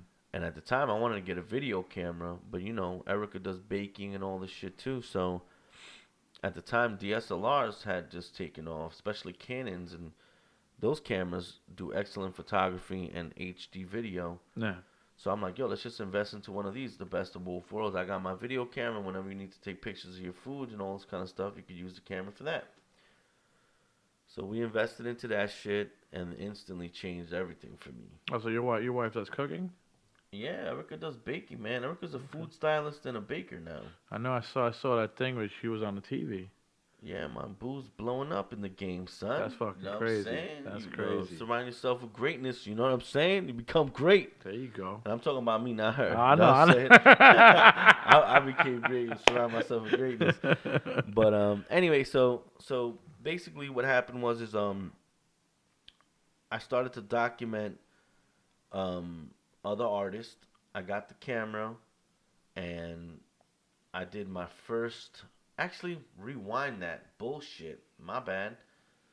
I started the blog, taking pictures. Then I met up with an old friend of mine. Shout out to Mike Jacks. Mike Jacks. And he hit me up one day. He's like, "Yo, I'm in between projects. Is there anything?" He's a filmmaker. Studied and went to school for it. I'm just like a makeshift, like at-home DIY type motherfucker. This guy actually went to school for shit. Heavily invested into gear. And he was like, "Yo, you want to do something?" I was recognized that you're a creative dude. And I was like, "Yo, let's do a fucking graffiti documentary." And mind you, we had talked about this shit when we were kids. I known him since I was like fucking 8 or some shit. So that led to him saying, "Yeah, fuck it, let's do it." So we started doing our documentary. It was called Immortalized. In that process, Where did you find graffiti? Because I know a lot of the graffiti around here, they're all trying to fucking just take it down and destroy it. well, I was at the time. I tried to go back to everyone that I was inspired by. Specifically, I don't even want to say names because this shit is just too much. But basically, I picked people that inspired me as an artist, and then basically, I through them, like asking them like, well, who do you think deserves to get noticed? Because you guys to me are a peer, Yeah. and then there's the schools that come after you. So they made recommendations. That kind of, I kind of was just kind of feeding off everybody. Like, yo, who would you want to see in this film? Yo, this guy should be in it. All right, cool. Let me go reach out to him. See, eventually I get the ball rolling. We're about 85%, 90% of the way almost done with the documentary. We did a small premiere in Jersey City, I think 2009, 2010. Bunch of people showed up. So it kind of assured me that we were on to something, But eventually, something happened with Mike. To this day, I really don't know what happened. I don't really question it anymore because, people... Just disappeared? That was it? Yeah, I mean, I seen him, but it just... I don't know if the battery fell out of his back. I don't know what he was dealing with personally. So I never really questioned it beyond that because that's my boy no matter what. So... But I felt like he was losing steam with the project, and it, so much so that I almost kind of lost contact with him for a while. And at that point, I assumed something was happening in his personal life, so I never really questioned it at that point. I'm like, yo, it sucks, but what am I going to do? That's what motivated me to get my camera, because I'm like, yo, I can't let these people down. They all contributed their time. They all contributed towards painting, the energy that's involved. And I said, fuck it, I'm just going to get my camera. Oh, so he dropped out of making the film? Pretty much, man. Oh, shit. I thought the film was done and he just then dipped. Nah, the film never saw the light of day. Oh, shit. It's kind of a sad story, but at the same time, man, everything happens for a reason, So I'm not shitting on him. I love that dude forever. But when that happened, basically it opened the door for me to get a camera, which is something that I always did. If you really go back into the history of my life, you will see how present a camera was. I was making short films as a fucking 12-year-old. We were making our own kung fu I flicks. remember you were making blogs and shit, and you fucking interviewed, what's his name? Fucking, that gothic fucking legend from New Jersey. Fucking, he was in the Misfits for a hot minute. Mike Idiots. Mike Idiots. I remember you told me you did a blog and you interviewed him. Oh, man. But fucking, basically what happened was I bought that DSLR, and as a way to give back to the people that contributed, I just said, yo, fuck it, I'm going to start an internet YouTube series called Yard Work. Okay. So I built this wall in my backyard, and I invited all the guys that were in that documentary because I was like, it's fucked up. that they contributed all this time, but they haven't seen the fucking thing.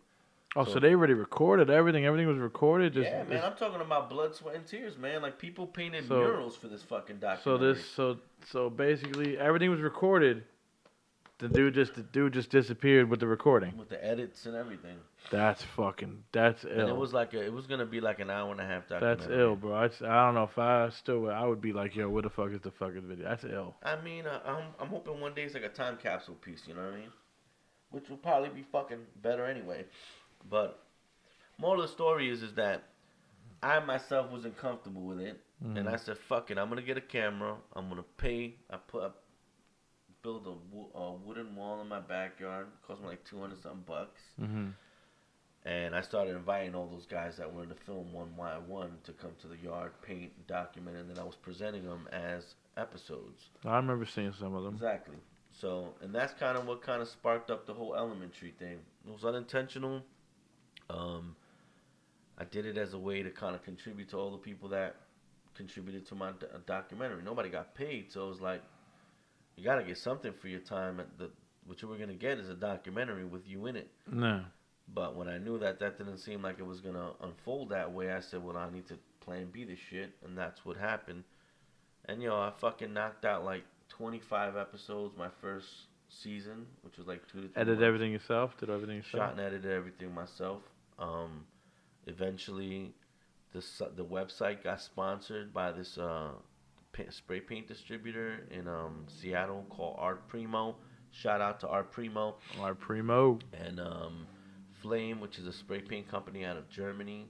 That's crazy. And we had a couple different sponsors that were showing us. Some people were throwing us gear, whatever it was. But what I was trying to do is build relationships with people that help me to help support the artist. Yeah. So for your people out there that think that I take Art Primo spray paint and fucking use that shit myself, fuck you.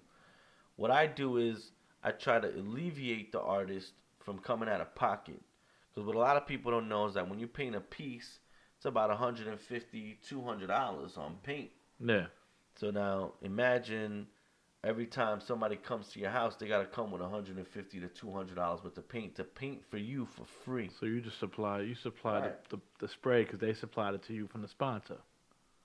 Correct. All right, that's dope. And in a way, it's like, all right, cool. Well, here's some paint your piece. And yeah, you're contributing your time, you're contributing your energy, but you're not coming out of pocket. Yeah. And that's what my intention was with the sponsor. And you still get people to get the visual from the website and see what they did. Correct. All right, that's Without dope. having to come out of pocket. Exactly. The paint that I would use, which a lot of people assumed I was just taking paint from my sponsorship, wasn't fucking true. Because I had a store, and the store allowed me to order paint at a wholesale price. Mm-hmm. So whenever I needed paint, for example, black, the color black, which I use almost in everything, Yeah. I would order my own shit. So I had my stash for my paint, taking advantage of my wholesale price with my tax ID and all that. Mm-hmm. And then I had my sponsorship paint for whenever the homies came. Well, to the so you telling me like you think people actually fucking said that like said some shit like that? I mean, yeah, I know it because I would hear it from different angles. You know what I'm saying? He sponsored. It's like, no, motherfucker, I'm not sponsored. Elementary sponsored. The brand is sponsored.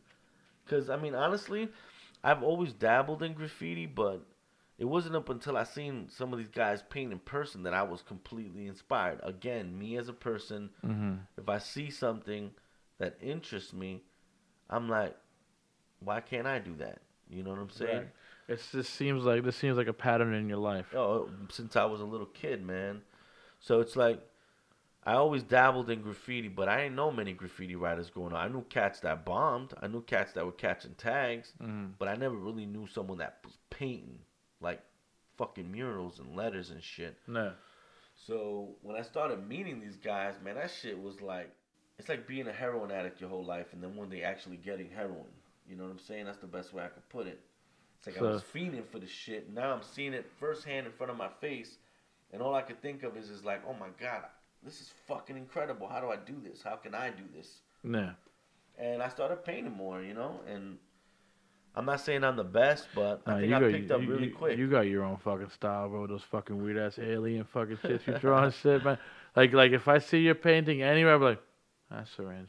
I just know your style. Well, that's dope, man. Because honestly, man, I'm always insecure about it. I don't think I'm a master at it. A lot of Fuck people are that. like, "Yo, you killing it, son." Nobody does. Nobody does. Nobody does your fucking paintings, bro. I know, That man, style, nobody. but like, in all fairness to art, man, it's like, yo, you get inspired by something. Like for example, when I was a kid, I was a big fan of Jim Lee, the illustrator for like X-Men and shit like that. Jim Lee's Stanley. no, Jim Lee. Jim Lee. I believe he was either Japanese or Chinese artist. This Oh motherfucker's shit. bad as shit. Look him up. He drew some of the sexiest girls you ever seen in your life. But to where I was so inspired by that guy. If it said Jim Lee on it, and back then I was gonna buy it. I don't give a fuck what the comic book was. It's like, yo, Jim Lee drew it. I'm in there. Yeah. And when we started drawing like this guy, me and my buddy, we started inking like them. And in all fairness, man, that's just the way it is, man. There's nothing new under the sun anymore. Someone kind of puts something out there, or you hear something, whatever it may be, and it inspires you, and you just kind of say, all right, fuck it. How do I? But nobody fucking paints like your shit. Well, thank you, man. Nobody I paints like appreciate your that, shit, man. dude. But yo, honestly, spray paint. You say that to me about paper with drawing. I got a painting right there on my That's- guitar from your shit. that's true. Nobody does your style, That's true. bro. That's true. I'll take that. But that's basically what happened. So I started the. Excuse me, guys. I got the sniffles. But that's what kind of sparked up Elementary, and then Art Primo. I went to Art Primo. I told them what I was doing. I explained to them that I'm a man of my word. You show me love, I'll show you love. And that's what happened. They sent me 30 cans of spray paint. At the time, I started the Elementary team, and I opened the store. The store made it easier for me to receive packages. Still of got paint. the shirt. But it helped me give a home base to the brand. So like people wanted to build, they can just come there and talk to me face to face. It gave me a place to sell people's artwork. It gave me an opportunity to sell merchandise that we were making. Yeah, I remember for you our were own selling brand. some dude was making art out of like fucking soda cans or some shit, man. Soda cans? Was it soda cans or some kind of can or whatever? Like he was making Spray paint cans. Yeah, he was making some artwork out of that shit. Yeah, that was me, nigga. That was you. He's like, there's some guy with these soda cans. Yeah, so he was making like these can. Oh, Like, no. You talking about Distort, when he was doing the scrolls. Yes. Yeah. Yes. You're right. Those were in the store. He was certainly doing those. But exactly. Like, had you not walked in that store and you didn't know who it was, you would have never knew he was making those. No. And that became like a really cool thing to give a home base to it. But I didn't anticipate the fact that I was gonna have to be there so much. Oh, like You a know, fucking like a It's a store 9 to owner, like 5, a bodega man. dog. Yeah, exactly. So whenever I would get jobs, like video jobs, and sometimes video jobs, they could pay you a fat ass check. And it costs a lot of money to have somebody work for you too. Exactly. So if somebody was like, "Yo, come over here. We're gonna pay you $1,500 for 6 hours of your day," I'm like, I'm closing the fucking store and I'm out, because it's like I'd be an idiot not to take that money. So jobs like that were coming about, and I was doing. So like I have a lot of secrecy in the sense of like I don't like to put everything out because I feel like in today's world, like Instagram, you put something out, people view it, and they're like, yo, I'm gonna hit them up too. I'm gonna hit that company up too. I'm gonna reach out to these people too. And I feel like people shoot themselves in the foot a lot like that, and I caught on to that shit really early. Straight up biters and shit. I mean, it is what it is, man. But like, for example, like my video stuff, my photography stuff, all the jobs that I was getting for my fucking household to keep my lights on, a lot of that stuff I never put out because it didn't relate to graffiti or art or hip hop. No. So if I did like a fucking fashion shoot, and I got paid, I'm not gonna post about it. That shit don't make no sense to post. It doesn't coexist with. It's not in the same field. Yeah, exactly. So basically, my home front was separate from Elementary. Everything that I made from Elementary, I pretty much took and put right back into Elementary. So a lot of people would ask me things like, "Yo, well, how did you do this? Yo, can you send me your pitch emails and And I'm like, no, motherfucker, what you mean? Like, Can you do the work for me so I can get paid? well, you said it best. I mean, but that started happening a shit. lot. And I also started hearing people asking me questions like, yo, you must be making mad money. Haters, bro. Yo, who cares, bro? Nah, it's just people look at shit the wrong way. People started looking at it like, yo, you guys have, yo, that video got 12,000. That one got 150,000 views, man. You must be raking in the motherfucking dough. And it's just like, yo, no, man. People forget people got bills, dog. Yo, overhead. I had a store, man. I had to pay lights. I had to keep things on. I had like, all sorts of shit I was paying. And to say the least, I made a huge investment. And, after like 2.5, 3 years or whatever, it just didn't make sense, man. Because, like, the video and photography stuff was making me way more money than the store. and there was no overhead. I didn't have no bills to pay at the end of the month with the money that I was making. And that was all fucking non-Uncle Sam fucking under the table shit, or? Oh, no. I mean, some of it is straight up legal shit. You got to pay your tax. You're on a 1099, you're on a W-9. Smaller jobs will pay you cash money. You pay me cash money, I'll put it in my pocket. No. But for the most part, I did my thing, man. I would, if I got paid on a 1099, I would put like 20% of that money aside. At the end of the year, when you pay your taxes, you take that money, you pay your taxes, and you fucking move forward. No. But basically, that's what happened. Shout out to the original elementary team.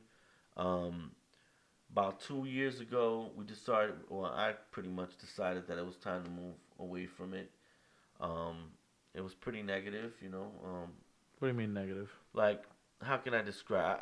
The elementary webs, like the whole No, I mean, thing? it went hard for like 5 to 6 years, There was 3 guys that I was working with specifically. I don't want to say names, man, but my elementary team, which was the artist that I was like kind of saying I'm gonna help these dudes get on or do whatever I can to help them. Yeah.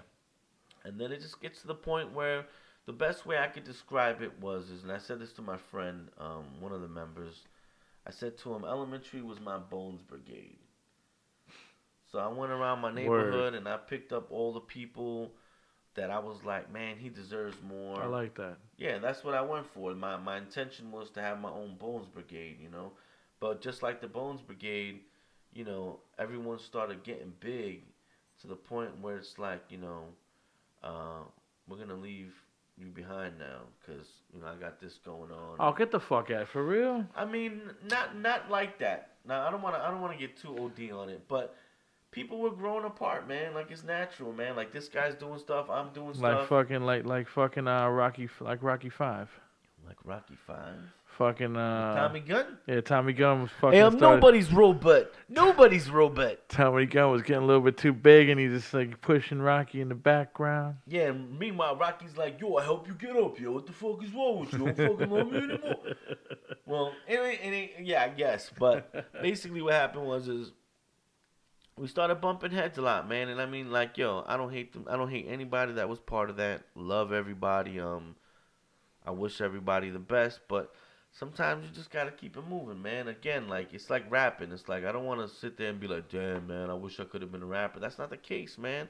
I wanted to do something, and then eventually it didn't pan out the way I expected it. So what do? You keep sitting there being unhappy, or do you keep it moving? Life experiences, right? It makes you bigger and stronger later on. Fucking for sure, and I'm sure it does that for everyone that was involved. Is elementary dead? I wouldn't say so. I could bring that shit back tomorrow. In fact, I was shooting yesterday in Queens with a bunch of bad motherfuckers. It's not something that I can't do, but everything happens for a reason, right? Yeah. So that happens about a year later. Well, when it was all going down, we had a trip out to Montreal, and you've been to Canada? Oh yeah, we painted out there from this thing. Well, I didn't paint. I documented, and these guys were painting at this thing called Under Pressure Fest. It's like a hip hop and graffiti festival. And we were out there, and that's kind of where the shit hit the fan. A lot of things were said that were kind of like, oh shit, maybe it's time for some new shit or to switch things up. And when we came back, it was kind of like the shit just kind of dismantled itself without even having many more words other than what we said to each other while we were out there. But while I was out there, I was experiencing sickness in a strange way. Like I was getting a lot of like anxiety, feeling dizzy and shit. And from that point on, it just kept progressively getting worse. And eventually that led to my whole fucking Meniere's thing, which happened like a year after that. That shit put me on my ass. Like, I'm still having a hard time finding energy because basically I had that. Meniere's is a water retention disease. Body retains the water, fills up in all your pockets, under your arms, your neck. And it's funny because when I backtrack now, people used to be like, yo, dude, what the fuck, man? You gained mad weight. I just saw you like 2 weeks ago. Why is your face so swollen? And I wouldn't even, I was feeling all right, so I never put it all together. But that's all water filling up in my face and in my body, and eventually it shoots up to the back of your brain.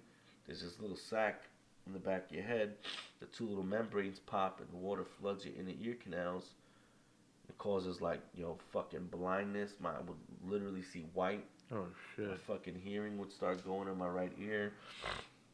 And it was fucking terrifying.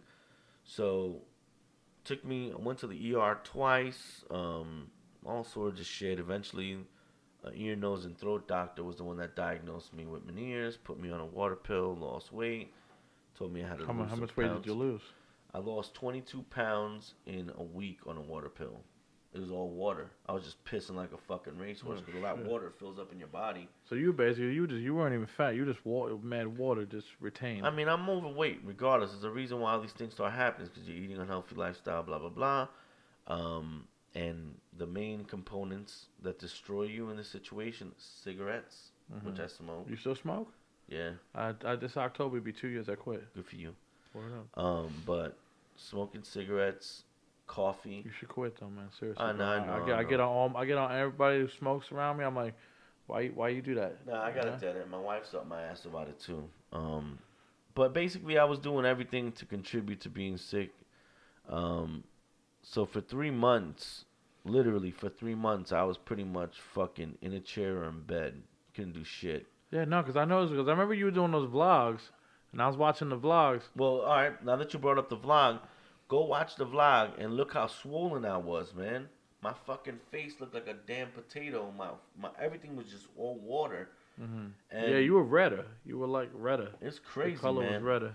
The crazy shit is that when I watch it now, literally the last episode, that's when I was experiencing it the most. Then, like a day or two later, I'm literally calling my wife, crying on the phone, saying, babe, I don't know, something's wrong with me. I think I need to go to the ER. Bugging the fuck out. I was home by myself. My hearing kept going. I kept losing my balance. I felt fucking anxious as shit. Like, I'd be like trembling. Like, what the fuck is wrong with me, Yeah. And then eventually I found out it was Meniere's disease after I went for a walk with her, and my whole system started shut. I couldn't see shit. I'm like walking like this, trying to find her.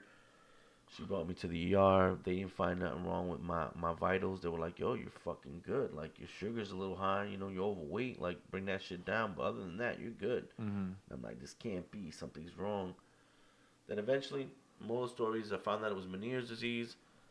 It's an imbalance at that point. So you get, like, extreme vertigo. So, like, I would stand up and feel like I was going to fall right on my fucking face. It was horrible. Shit. So for 3 months, it put me on my ass. And it took me about 7 months to start feeling like myself again. So that's a long fucking time. It's almost a fucking year right there. So within that time period, the only things that I could do was go to this little part-time job that I got, which was giving me health benefits. So I needed it because at the time I was like, God forbid something should happen, I need the benefits. Exactly.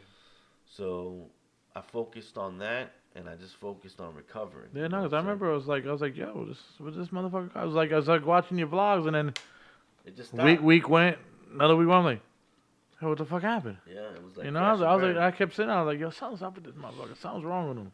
Yeah, you know. Man. And that was it, and that kind of put a stop to fucking everything, because at that point I'm like, nothing's more fucking important than getting back to myself. Mm-hmm. My wife was freaking the fuck out. It No, was exactly. terrifying. No. So honestly, it's fucked up how things went down with elementary, but honestly, man, I fucking needed it, man. That shit was, you know, yo, dude, for about 6 years of my life, I probably slept about 3 hours a day for 6 fucking years. Having the store and plus that fucking freelance. Having the store, having to freelance, having to edit everything I did, having to promote it, having to reach out to contacts in Germany and all over the world. It caused me to have to stay up to communicate with some of these people. Some of these people contact you at 2:30 in the morning, our time, because they're overseas.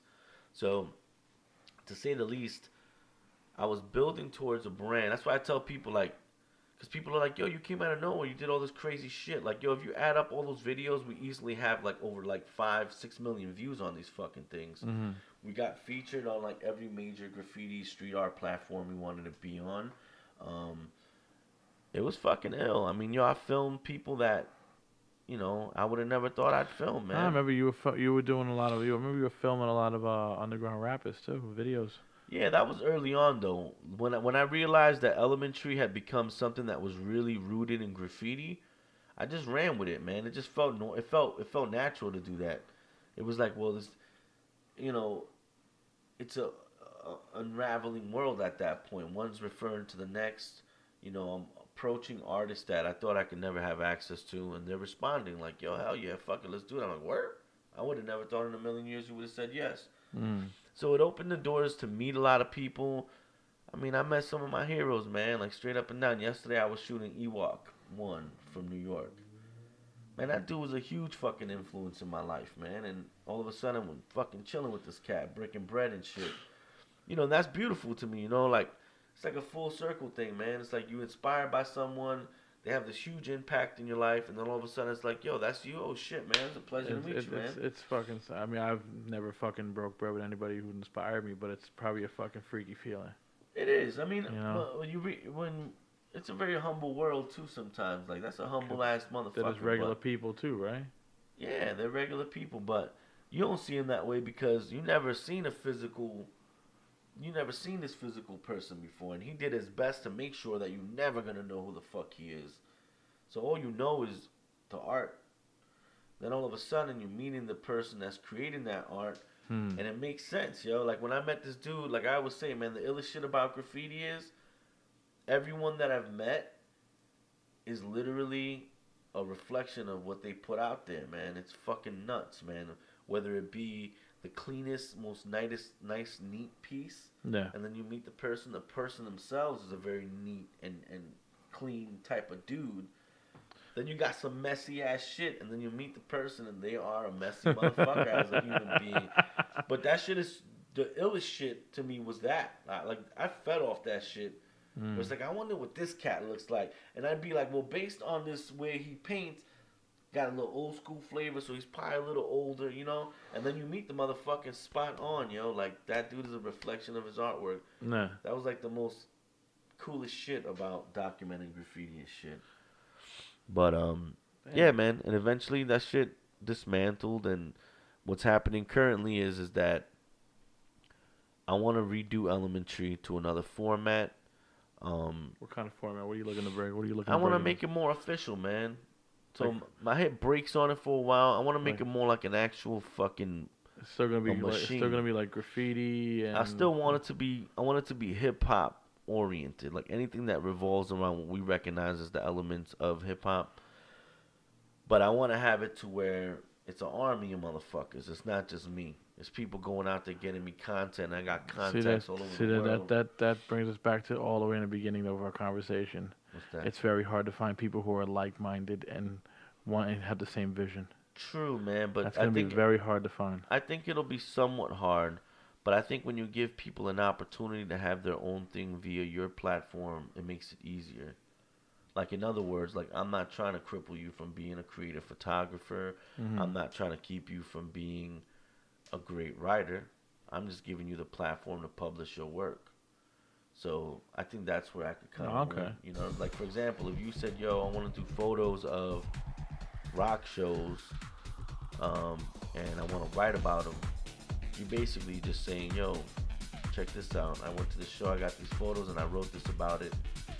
You don't have a platform for it, but I do. So you're just publishing it on my platform. And you're both basically feeding off it. Exactly. All right. So it's kind of like, but that's something to be really broken down and thought about. So I haven't gotten that far. Right now, currently, it's just been photography, um, video, um, music. Well, speaking of me, let's play another track before we get into some future outer space stuff. I'll let you get some new Android Space. So this is from Android Space, the second release that hasn't seen the light of day yet. I'm currently working on getting this thing all situated for a release, but this is called Digging It. What's it? Oh, Go ahead, over. is it cool? My bad.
Yo, were you into Flock of Seagulls? Not really, man. No. Nah. Yo, that fucking solo at the end, bro, was fucking dope, bro. I swear, I just like it felt like I'm like you know like you're on a fucking boat and you just flying through cruising. Yeah, I mean, I was more like on a spaceship. So, yo, the crazy shit is, alright, so I'm gonna break down the whole shit. So, my wife, which Mm-hmm. plays the role of this cyborg android female, Okay. it's almost like a play on Terminator. She saved my ass, right? Mm-hmm. So I'm sending her back into time to kind of basically without her saving me the way she did and bringing me back and forth into the future and past. Okay. I constantly have to send her back into time to constantly help me make the decisions that I made in order for me and her to be together in the future. Yeah. That's some So fucking ill shit. so in real life, when I met Erica was when I was like, alright, stop fucking around. Like you got this girl, she's fucking hot, Mm-hmm. she's intelligent, she's smart, she believes in your Yeah, fucking ass. you straightened the fuck up when you met her. I had to. I had no choice. I'm like, what's more important? It's like here? 1 minute before you met her, you were chilling, you were a teenager, and once you met her, it's just like you were a man. Yeah. Like you just like you were nothing like us no more. I mean, fuck, man. It's just like, yo, we did some knucklehead shit. And I mean, mind you, by the time me and you met, there was a whole other knucklehead life before I met you or started chilling with you guys. So it was like different lives in between till I met her. And then it wasn't up until I met her. She's like, all right, cool, man. Like, dope. Like, I support you. You're mad talented. But where the fuck you going with all this shit? Like, what happens when you're old? It's just like a woman, bro. Just like a woman to do that. But you know what? You know what came from that? That came doesn't mean I gotta stop making music. It doesn't mean I gotta stop doing art. It doesn't mean I can't take pictures or video anymore. It just means stop fucking around. Like you're gonna take pictures to just dick around, or you're gonna take pictures because you want to be a great photographer. You know, are you gonna be an artist and try to be the best artist that you can be? You're gonna have a fucking vlog. Make it the best vlog you can possibly make it. No. So it just made me stop fucking around, you know? And I feel like she's the constant reminder of like, all right, you're getting too comfortable. You're not taking this serious anymore. Get your ass back in gear. And it's funny because the story is about that girl always going back, that android going back and saying, yo, you're about to fuck up. This is the part where you got to make a left turn or you're going to fucking die. And that she constantly does that. Like, there'll be times where it's like she'll be moving and she knows I'm in the zone. Mm-hmm. And the minute I start slacking, it's kind of like, yo, my man, you know, you're kind of slacking, you know? That's fucking. So it kind of, the whole thing applies in that way. And then there's like references to current leaders and shit. You know who the fuck you are. There's a Beautiful Mistakes. We recorded a song the day Prince died, so we dedicated it to Prince. We try to invoke Prince, which is called A Prince on the album. Okay. So it's based about him, and you know, there's like all this cool shit that was happening while we were recording it. But Digging It, the song that I just played, is from the new album that I plan on releasing sooner than later. And that song is about my wife getting up my ass about health and getting out of my editing chair. Because for 6 years, yo, I gained a lot of weight.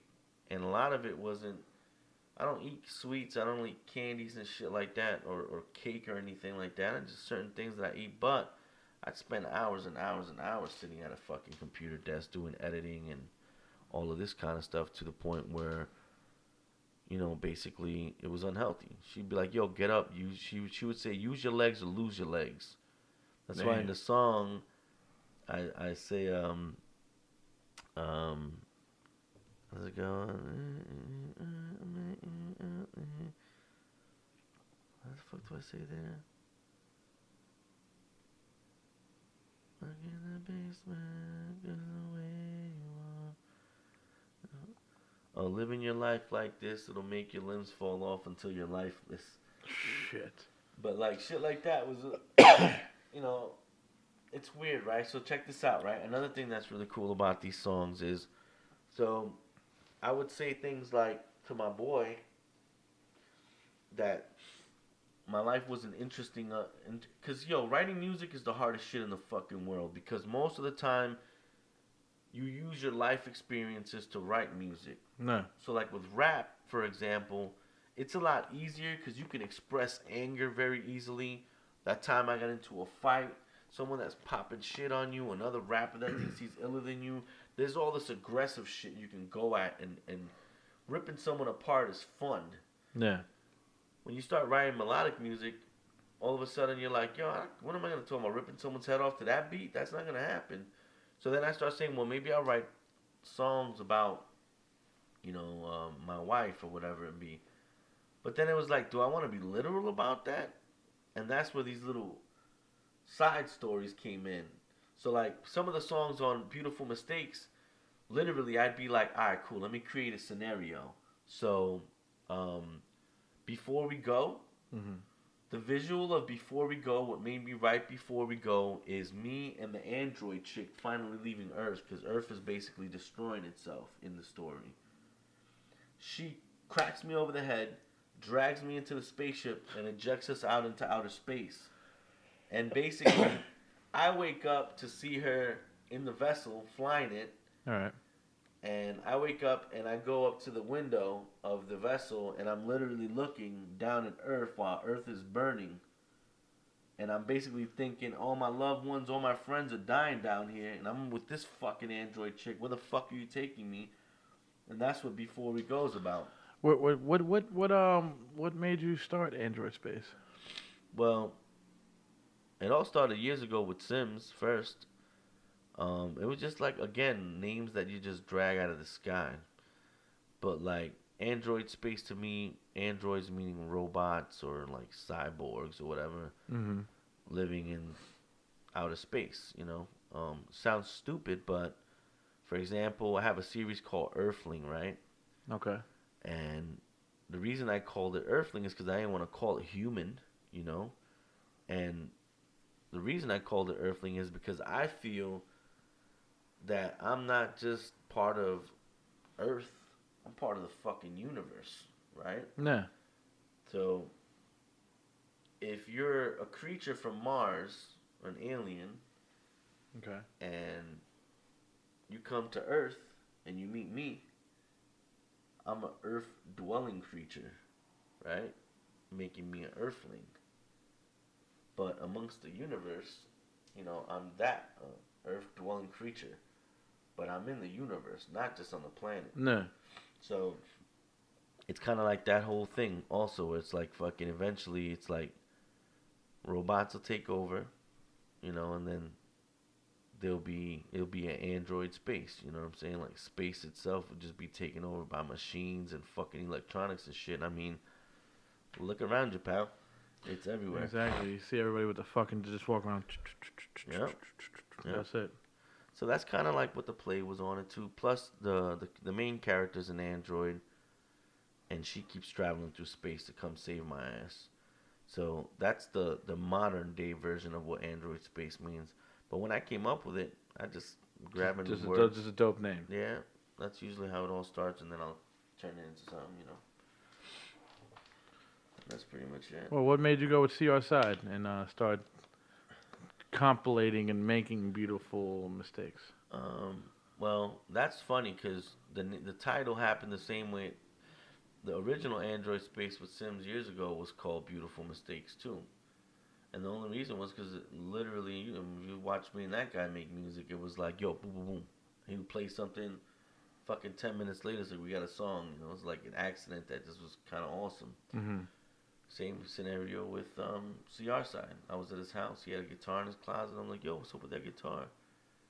And then like 4.5 hours later, we had back in notes. You know what I'm saying? It was like a beautiful mistake. It wasn't supposed to happen. I didn't go there to make music. It was just like, oh shit, this song is dope. That's fucking crazy. And plus, me and him had known each other for, he don't go as far back as we go, but I guess I knew him for like 2 years before we did that project. And we met each other through art, He was an artist. Is he a DJ or? He's a producer. Producer? He has a pretty dope production history as far as like working in studios and being an engineer and shit like that. He knows his shit. You talk to that guy, that motherfucker knows his shit. I mean, he's quick, to like make things sound the way you hear it in your head. But yeah, again, another beautiful mistake. So when we were trying to name that, I'm like, yo, we need to call that shit Beautiful Mistakes because it literally just happened the same way it happened. Fucking God knows how long ago with this guy. No. So we ran with the title, and that was it. Shit. Yeah, man. He's a talented motherfucker, though, yo. I couldn't. It wouldn't sound like that if it wasn't for him, you know. So how did you guys basically after the whole recording, how did you guys get signed? Well, technically, so it's funny because a lot of people mentioned that to us about like, yo, you got this thing signed to. It wasn't necessarily a signed like label deal or anything like that. What it is we released it on Already Dead, which had released Two Hungry Bros project. Shout out to Two Hungry Bros, Ben Boogs Hungry Deep. Bros. Ben Boogs, my brother-in-law, Mm-hmm. and they put out their project, and Yeah, I promoted their last piece on my fan page. oh, dope. Yeah, they're dope, man. Check out Ben and Doc Reeves are about to drop their second no, their first album together. Fucking ridiculous. But I was filming a promotional video for one of the bros, Deep's Bushwick Beat Feed. Came out a few years ago. And when we were driving around looking for locations to shoot, I said, yo, I'm working on this musical project, and I let him hear some of the earlier Android Space stuff. All right. And he was like, yo, this is dope as fuck. Like, What are you talking about the little EP you put out back in the day? No. The current one, Beautiful Mistakes, but like the first few joints that we had done. Okay. And he liked it right away. He was like, yo, this sounds really fucking dope. You know, I got a friend that might be able to help you put this out. Mm-hmm. So at the time, I was like, yeah, man, whatever works. And he had made the connection. The guy reached out to me, went back and forth, sent me some music. I sent them the music. Basically, all they did is they helped us promote it to their following. They helped us manufacture the cassette tape, and they put it on their Bandcamp, which is more of a following than our Bandcamp or any of our stuff, because nobody knew who the fuck we were. Okay. So they basically just opened it to a small audience that can be interested in it and help us promote it in that way. But the digital portion of it, we did that. So like the Spotify and the iTunes. All the rest of the shit you guys handled it. Yeah. The physical copies was through their Already Dead tapes and records. So basically, it was just like was it? Would you call it a distribution deal, kind of? Did you have to pay them anything? It's more like a limited run, you know, because I think they only made like 100 cassette tapes. But how did they make any cheddar off it? You have to pay them or? Well, Or it's free? No, technically we paid for our portion of what we wanted to sell. And then basically they cut us in on a certain percentage of what's sold on their Bandcamp. And then the rest is for them. They pay for everything, you know, put money up, you know. Alright. They were dope. They were cool peoples. I mean, I wish we could have done more for them. They wanted us to do shows and stuff, but... Oh, yeah? Yeah. But we're not You're more or less like a studio project now. Exactly. I mean, the intent was to get a band together, but it's fucking extremely hard to find people to play your music. You gotta get those Johnny One Take guys, but they cost money. Yeah, or just people that are interested in just playing, you know, that just love playing and like I'll play anything. So it never really evolved the way I wanted it to. Ideally, I was ready to do shows. I was ready to go the fuck all out when it first came out. Did you try people out? Or? I mean, we had a couple leads. We tried out a drummer, tried a guitarist, but you know, man, with music, man, if you ain't vibing with the person, it's just kind of you're shooting yourself in the foot at that point. Because at some point in time, it's just like you're gonna bump heads. No. I feel like a lot of creative stuff has to happen with people that are like-minded and, you know, share the same passion and shit. You'd have somebody coming from fucking Talking Heads or fucking Flock of Seagulls to help you out. Shit, that'd be fucking lovely as shit. So basically, it dissolved or fizzled out like Android Space? Or? I mean, Android Space for now is pretty much. I think the second release would probably be where it caps out. That's a good run though, man. 2 fucking dope CDs, and I'll still say, even though nobody else will hear it, a dope EP back in the day. You know, that shit was fucking dope. I mean, yo, it's just another thing I'm working on, man. I got this other thing with my man Carlos that we're working on, which is another cool project. God, I still would love to hear you fucking just come back and just rip the mic one more time. One more time, man. I don't know, man. I don't think that's happening, kid. Oh man, I gotta find out what sparked you maybe. back then, and then just come like, I'm gonna spark him up again with it. I just ain't that same person, man. Like this, I'm those older now. like the vicious fucking like straight up when we did the DRC rugged shit. You know the whole dog fight. You just went in your notebook, pulled out phrases from fucking different pages, put them together, and it was like, all right, I got it. Like what the fuck? No doubt. Like you walked around, you had a book. I'm like, wait, homeboy got a book with shit written in I it. always had a book bag with books in it. I'm Books. like, man, I don't even have a fucking book. This guy's fucking pulling out a book. Got it. Yeah, I was writing all the time, man. Back Flipping. then, I was just always trying to challenge myself. I always try to challenge myself for the most part, you know. But yeah, I think that ship sailed, man. Ah, man. Beats, I'm hooked on. I'll catch you when you're 50, bro, and I'm like, yo, spit me a rhyme. Possibly. I might surprise you one day. You know, you never know with me. Ah, man, something will hit you, bro. You'll hear something, bro. It's basically it's gonna happen full circle where it's gonna hit you again. You're gonna hear something go. I wonder if I can still rhyme again. Word.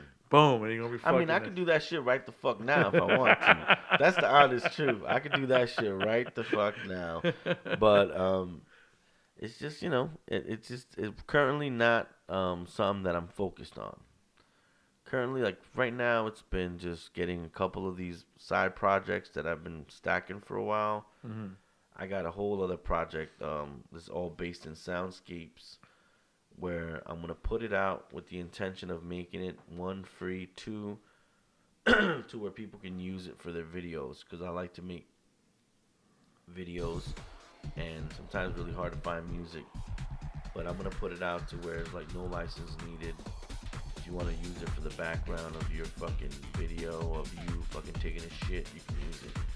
And it's just all like no drums, really, just like a lot of like crazy synths and just like really weird ass fucking, I don't know, some space age shit. But that's pretty much it. And then my man Carlos and I, we got this other project. You want to hear something? Yeah, Check this out. It's called, well, this is him on vocals, him on guitars, me on the drums. what's this track called? This is called Romantic Hologram. It's actually one of his songs he brought to the table, and I just helped him put it together. Yeah, Romantic Hologram. Unreleased. All the stuff is unreleased.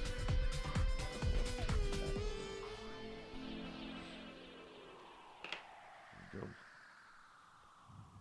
Let me know when you're ready. Go ahead, bro.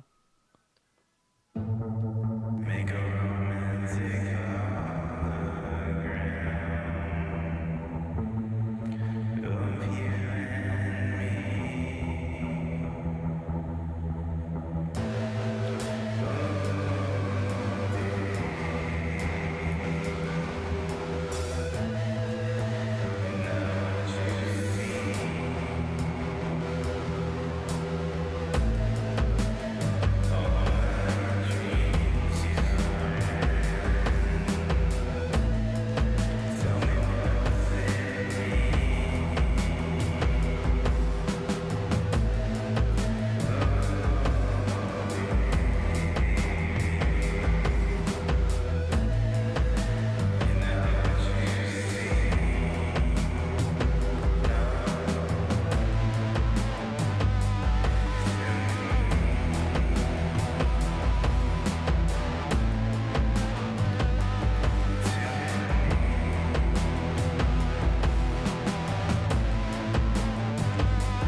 and where did you find that guy? How does it go? Who is that guy? Where'd you find this character? His name is Carlos. No offense, Carlos. I didn't mean to call you a character. That's just the way I talk. They were doing. Was he like part of the Mad Max crew up there? Nah. This kid, he was doing. I know this rapper dude, and the rapper dude posted on Instagram of him playing with this band, and the band sounded fucking dope. So I reached out to him to find out what was going on. I was interested in working with other artists. So I reached out, the guy got back to me, and I'm like, yo, like, you guys are dope. Like, where you guys located? And he says Union City, and I'm like, what? Damn. Yeah, we in Union City. I was like, dope. So I'm like, where about? And he's like, yo, 13th Street or some shit like that. And I was like, word, I live on 32nd Street. Oh, that's probably like over there by fucking the Roach House. Yeah, pretty much. Okay. So at that point, I'm like, yo, we neighbors, kid. And then one day he came by the crib. We shot the shit. He had good energy. We were vibing. And, yo, fucking dude is talented, man. Dude's nasty on guitars. Mm. Very, like, fucking crazy, like, psychedelic and spacey, like, mad effects. But the dude can, you know, he got, like, a, I don't know, traditional, like, Spanish guitar style. He's got the fucking itch, bro. Nah, he's dope. He's a very cool dude. So, we have 17 songs. You did 17 songs with this character? Yeah. No offense, Carlos. Yeah, we did 17 songs, but, like, you know, they were all experiments, so... I want to say we're going to narrow it down to maybe like 10 songs and put that out. But still, though, man, it's like, yo, I didn't know this, man. And you got fucking, are you on drums or? It's all beat machines, vocals too. I do vocals on a few tracks. We take turns doing vocals. Shit. One of the songs we did together. What's this project called? We don't even have a project name yet. Damn, so it's just called Project No Name. Project fucking to be determined. That's it, bro. I'm calling this Project No Name. Project NM. But I figured since you're always like, yo, what you got going, I'm not letting you hear stuff that is no one's That's heard. sick, because I really didn't. I just thought you were doing Android Space and just hearing me beg you to rap again, bro. Nah, man. I got mad shit I could let you hear, but obviously, you know. Oh, shit, man. Seriously, I just thought you did the fucking, the name I can't pronounce. I don't want to fuck it up. Amygdala. And Android Space, and I thought that was it. Nah, but you had narrative loops and chops before that. Well, I mean, I know you do beats and stuff, but I mean, I know you're not gonna like go out there and fucking, you know, flame up the fucking stage with, you know, with the narrative loops and the beats and stuff. Yeah, I mean, it's a possibility. I've been working on a set. When I saw you do that, I thought that was more or less like a passion project. What? Like the narrative beats, I thought that was just like a passion project for you. Like you just like. Well, narrative. Alright, so backstory is narrative loops and chops is the first set of beats that I made when I got the setup that I got now. Amygdala are all the beats that I made. So amygdala in itself is a little almond shaped. Its definition is inside the insert, but it's an almond shaped part of your brain that applies emotion, specifically fear. So, like, for example, if you're walking into an abandoned building and you start getting scared, that's your amygdala going off. If you're hungry and your instincts are like, yo, I need to get something to eat, I need to eat right now, that's your amygdala telling you, yo, you're hungry, you need to eat right the fuck now. Yeah, my amygdala better fucking chill the fuck out. Yo, that's what your amygdala is. Your amygdala is basically what applies fear or emotion into your brain. So when I was experiencing my whole Meniere's thing, my amygdala was fucking active. So being that I was kind of either in a bed or in a seat for 3 months, within that 3 months, I produced all the beats on amygdala. So all the songs in amygdala are named after all the emotions that your amygdala can make you feel as a human being. Okay. So like annoyance and all this stuff are just things that your amygdala activates in the human brain. So to say the least, when I went to the ER, it felt like I was dying. I can't believe those cocksuckers sent you home like, oh, you're fine. Well, I mean, they were there to make sure that my vitals were good, and they were. But they're trained professionals, dog. I don't fucking Yeah, get but them, man. it's a little more than that, man. I ain't mad at nobody, but that's pretty much what amygdala is. And the narrative loops and chops is exactly what it is. It's narrative loops and chops. You know, shit that I just compiled. The soundscapes one, I haven't come up with a name yet, but it's gonna revolve around something similar. Beautiful Mistakes is based in a fictional and, you know, real world, Mm-hmm. and that in itself was, you know, how the title came about. So, Beautiful Mistake is just like Android space, beautiful mistakes. All these things were just like shit I was pulling out of the air, and then I'll just come up with a name for it, or you know, meaning behind it. Mm. And that's pretty much it, man. Reminds me of that movie that's on Netflix about this guy makes an AI robot. Oh, The Ex woman. Machina, Yeah, dude, I saw it the other day. fucking amazing. Fucked my movie. world up, bro. Because I was like, yo, this fucking cunt at the end manipulated this motherfucker. I was like, oh shit. Left them all there for dead. I thought she was gonna take him. Nope. Nah, she took the skin and everything, bro. Just dipped out. I was like, man.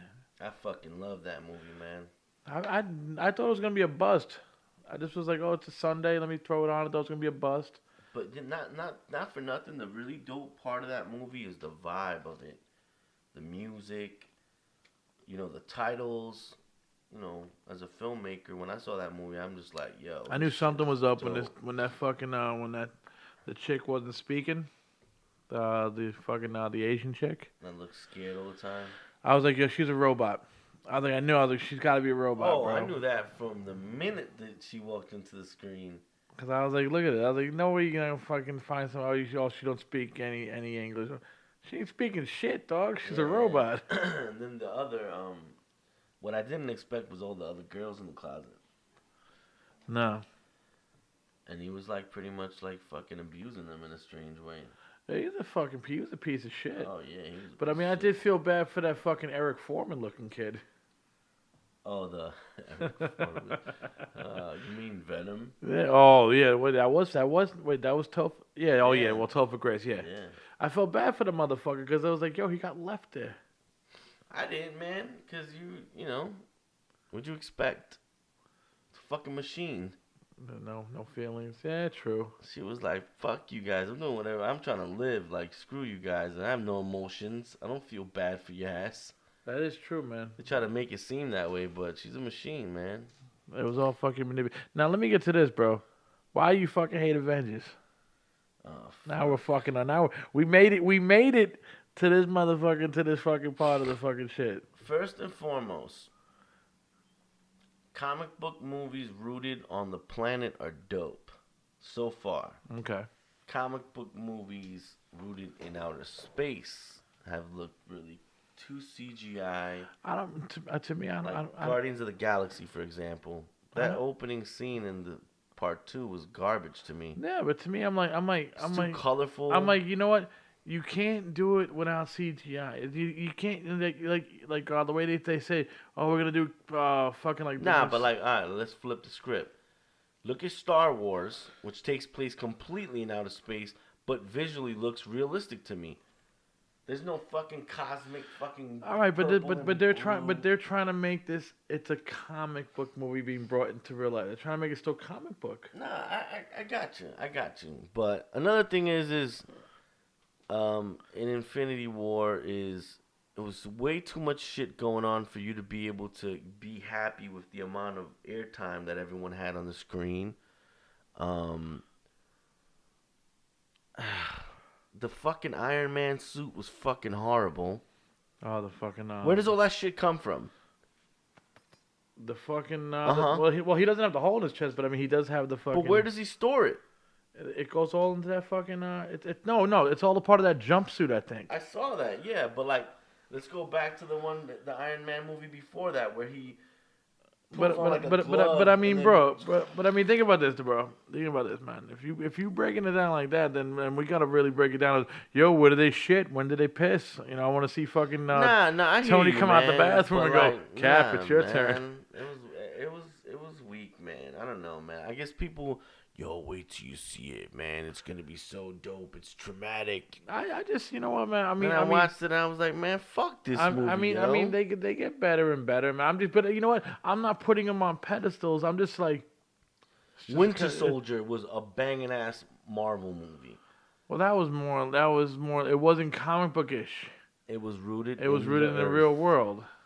And that's what I think is needed. But it's hard because then when you bring the X-Men and fucking Fantastic Four in this, it's gonna be really fucking. I mean, but we've brought X-Men in before. But I'm saying, but it's gonna be really. But they just bought all these motherfuckers. Who? Disney just bought Fox, so X-Men and Fantastic Four are coming in like next year. Thank God. So now it's like, you know, it's like they're gonna have them meet the fucking Avengers. Oh. So you know how the shit. Baxter Building was fucking sold? I mean, not the Baxter, but you know how the Avengers Tower was sold? Yeah. They're thinking fucking this cocksucker bought it, making it into the Baxter Building. It's either gonna be the Baxter Building for the Fantastic Four, or it's gonna be fucking it's gonna be the fucking Osborn Building for fucking Green Goblin. Yo, fuck that. Either one of them. Yo, X-Men Extinction Agenda. Make that into a movie. Extinction Agenda. You know what they want to do? They want to do the Secret Wars. Fuck Secret Wars. You remember Extinction Agenda? And I never found When it out. went through X-Force, X-Mutants, and there was all of them. Like, you'd have to read, like, X-Men episodes.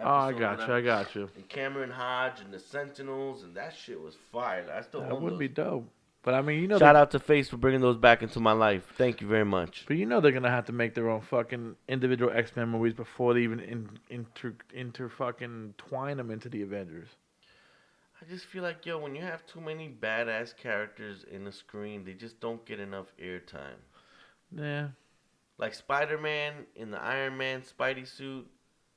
I wasn't expecting that. One, I didn't like the way the suit looked. It looked stupid to me. And then the stupid ass fucking claws. But you know, but you gotta look at it. spider You gotta legs. look at it like too, though. It's this.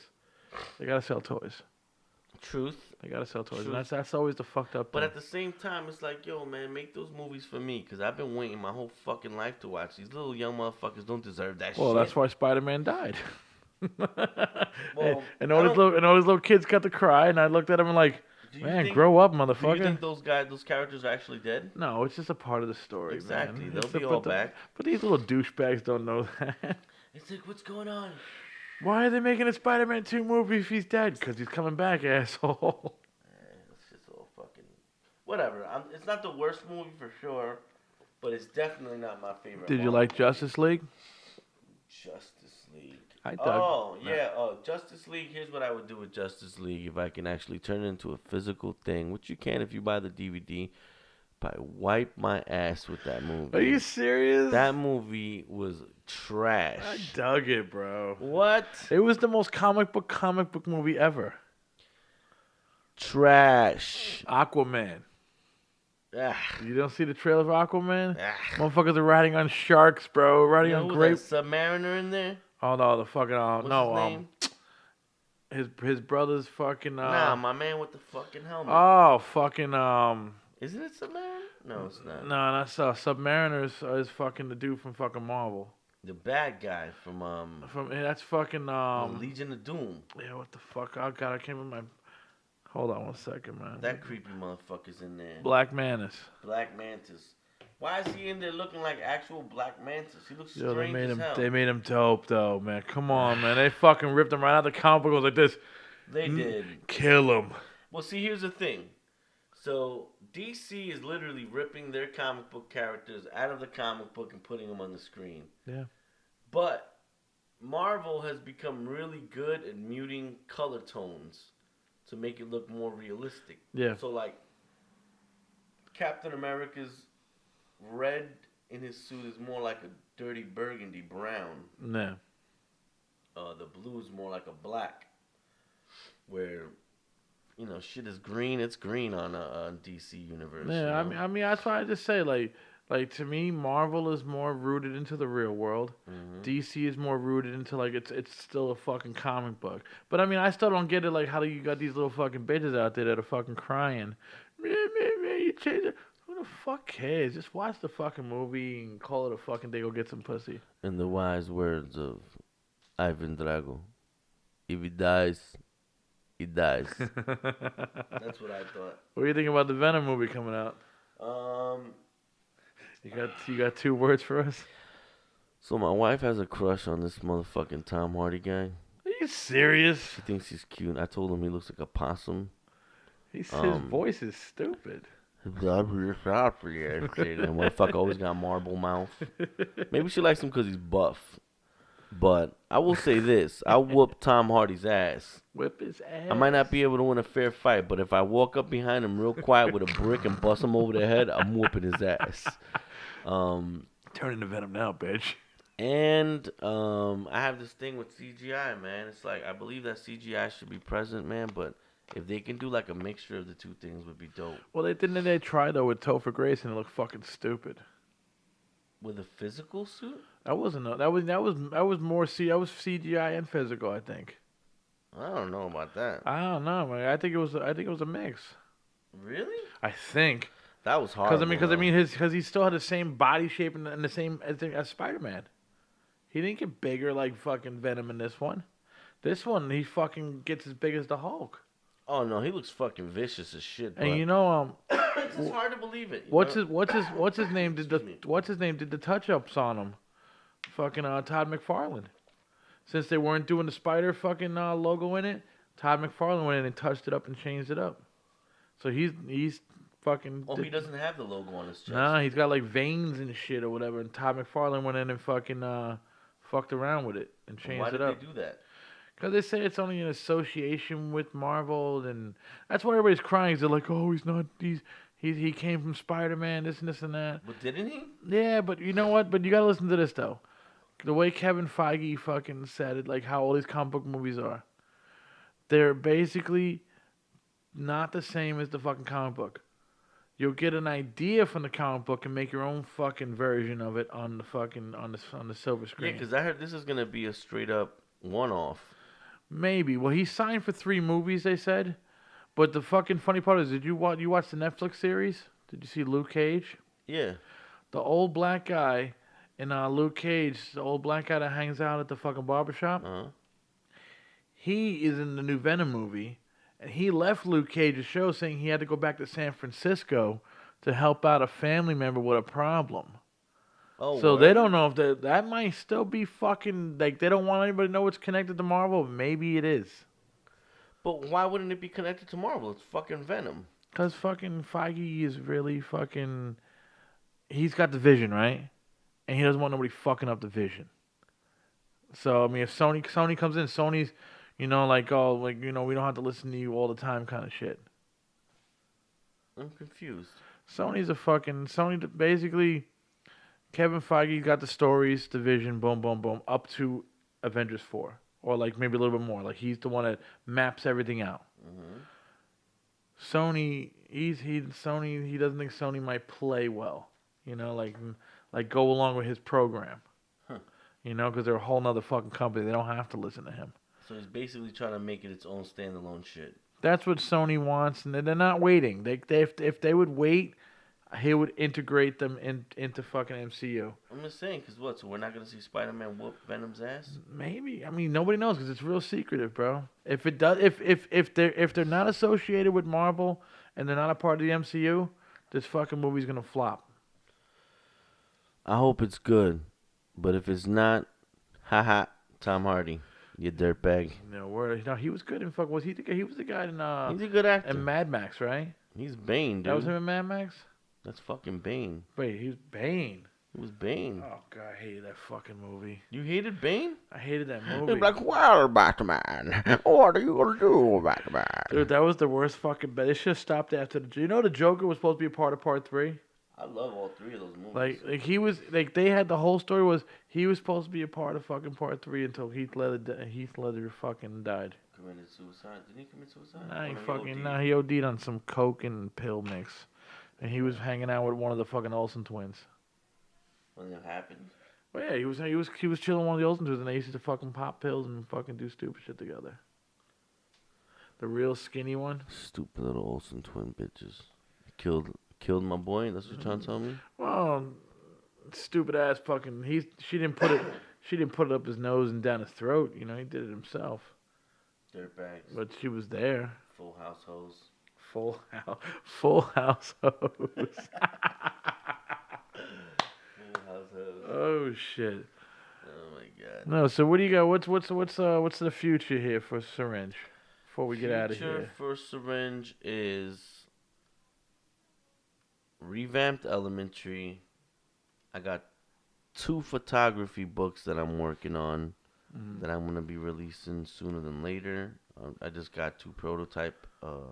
Get a distribution. Well, I'm gonna Distribution deal. self-publish the first 2.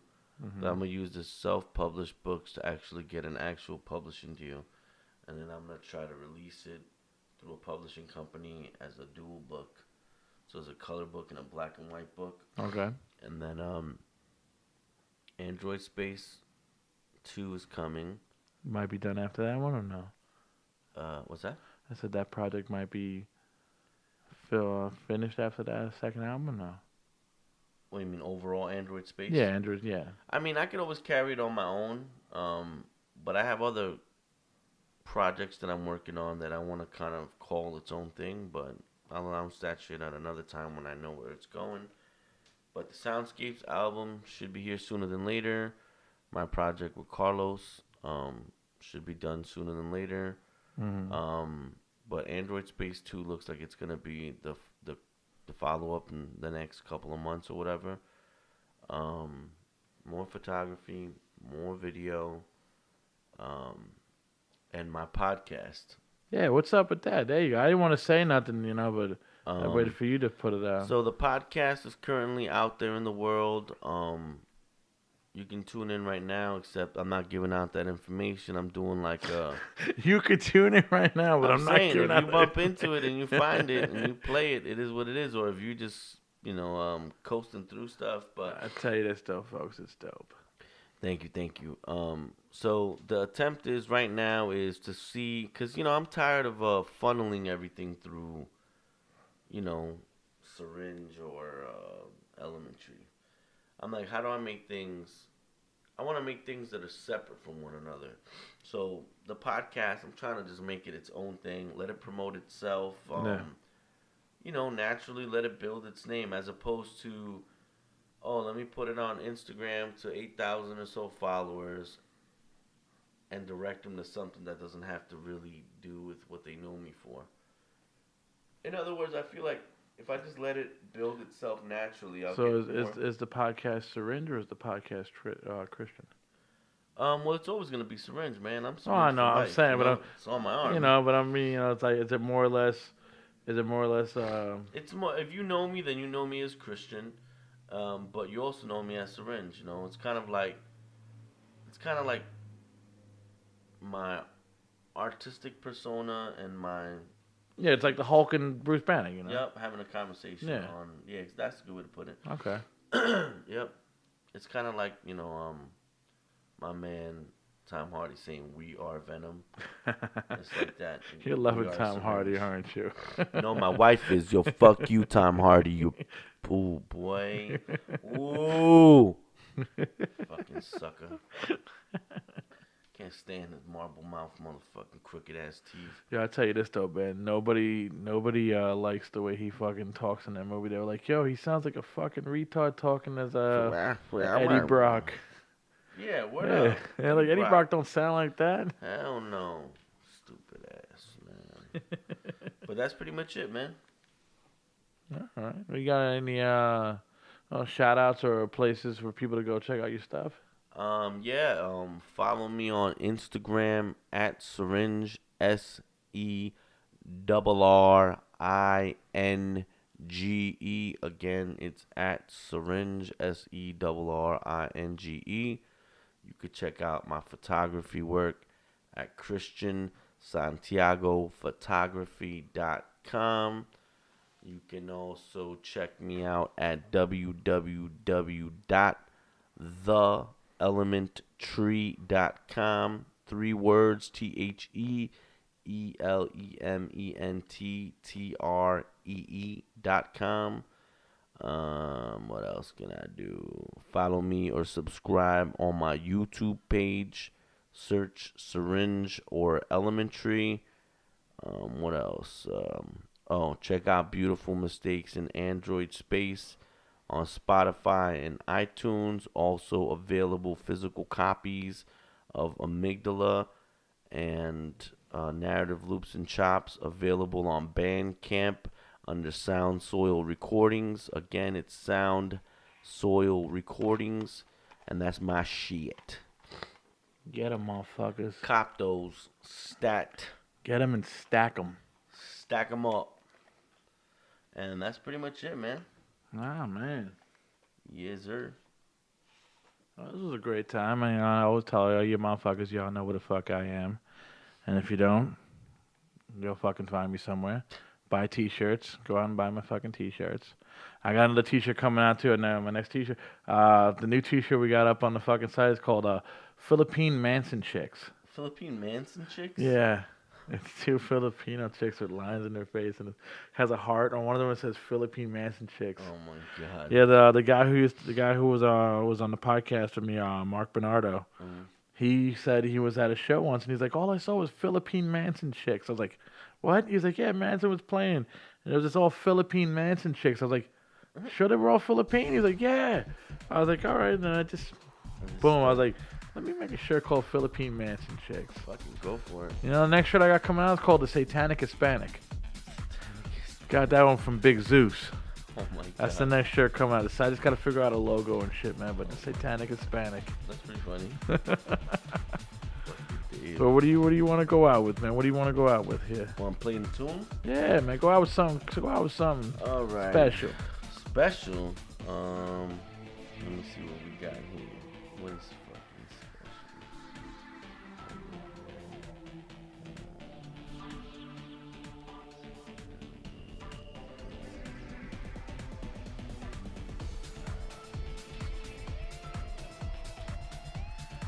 This next song is called See What You're Thinking off the second Android Space album.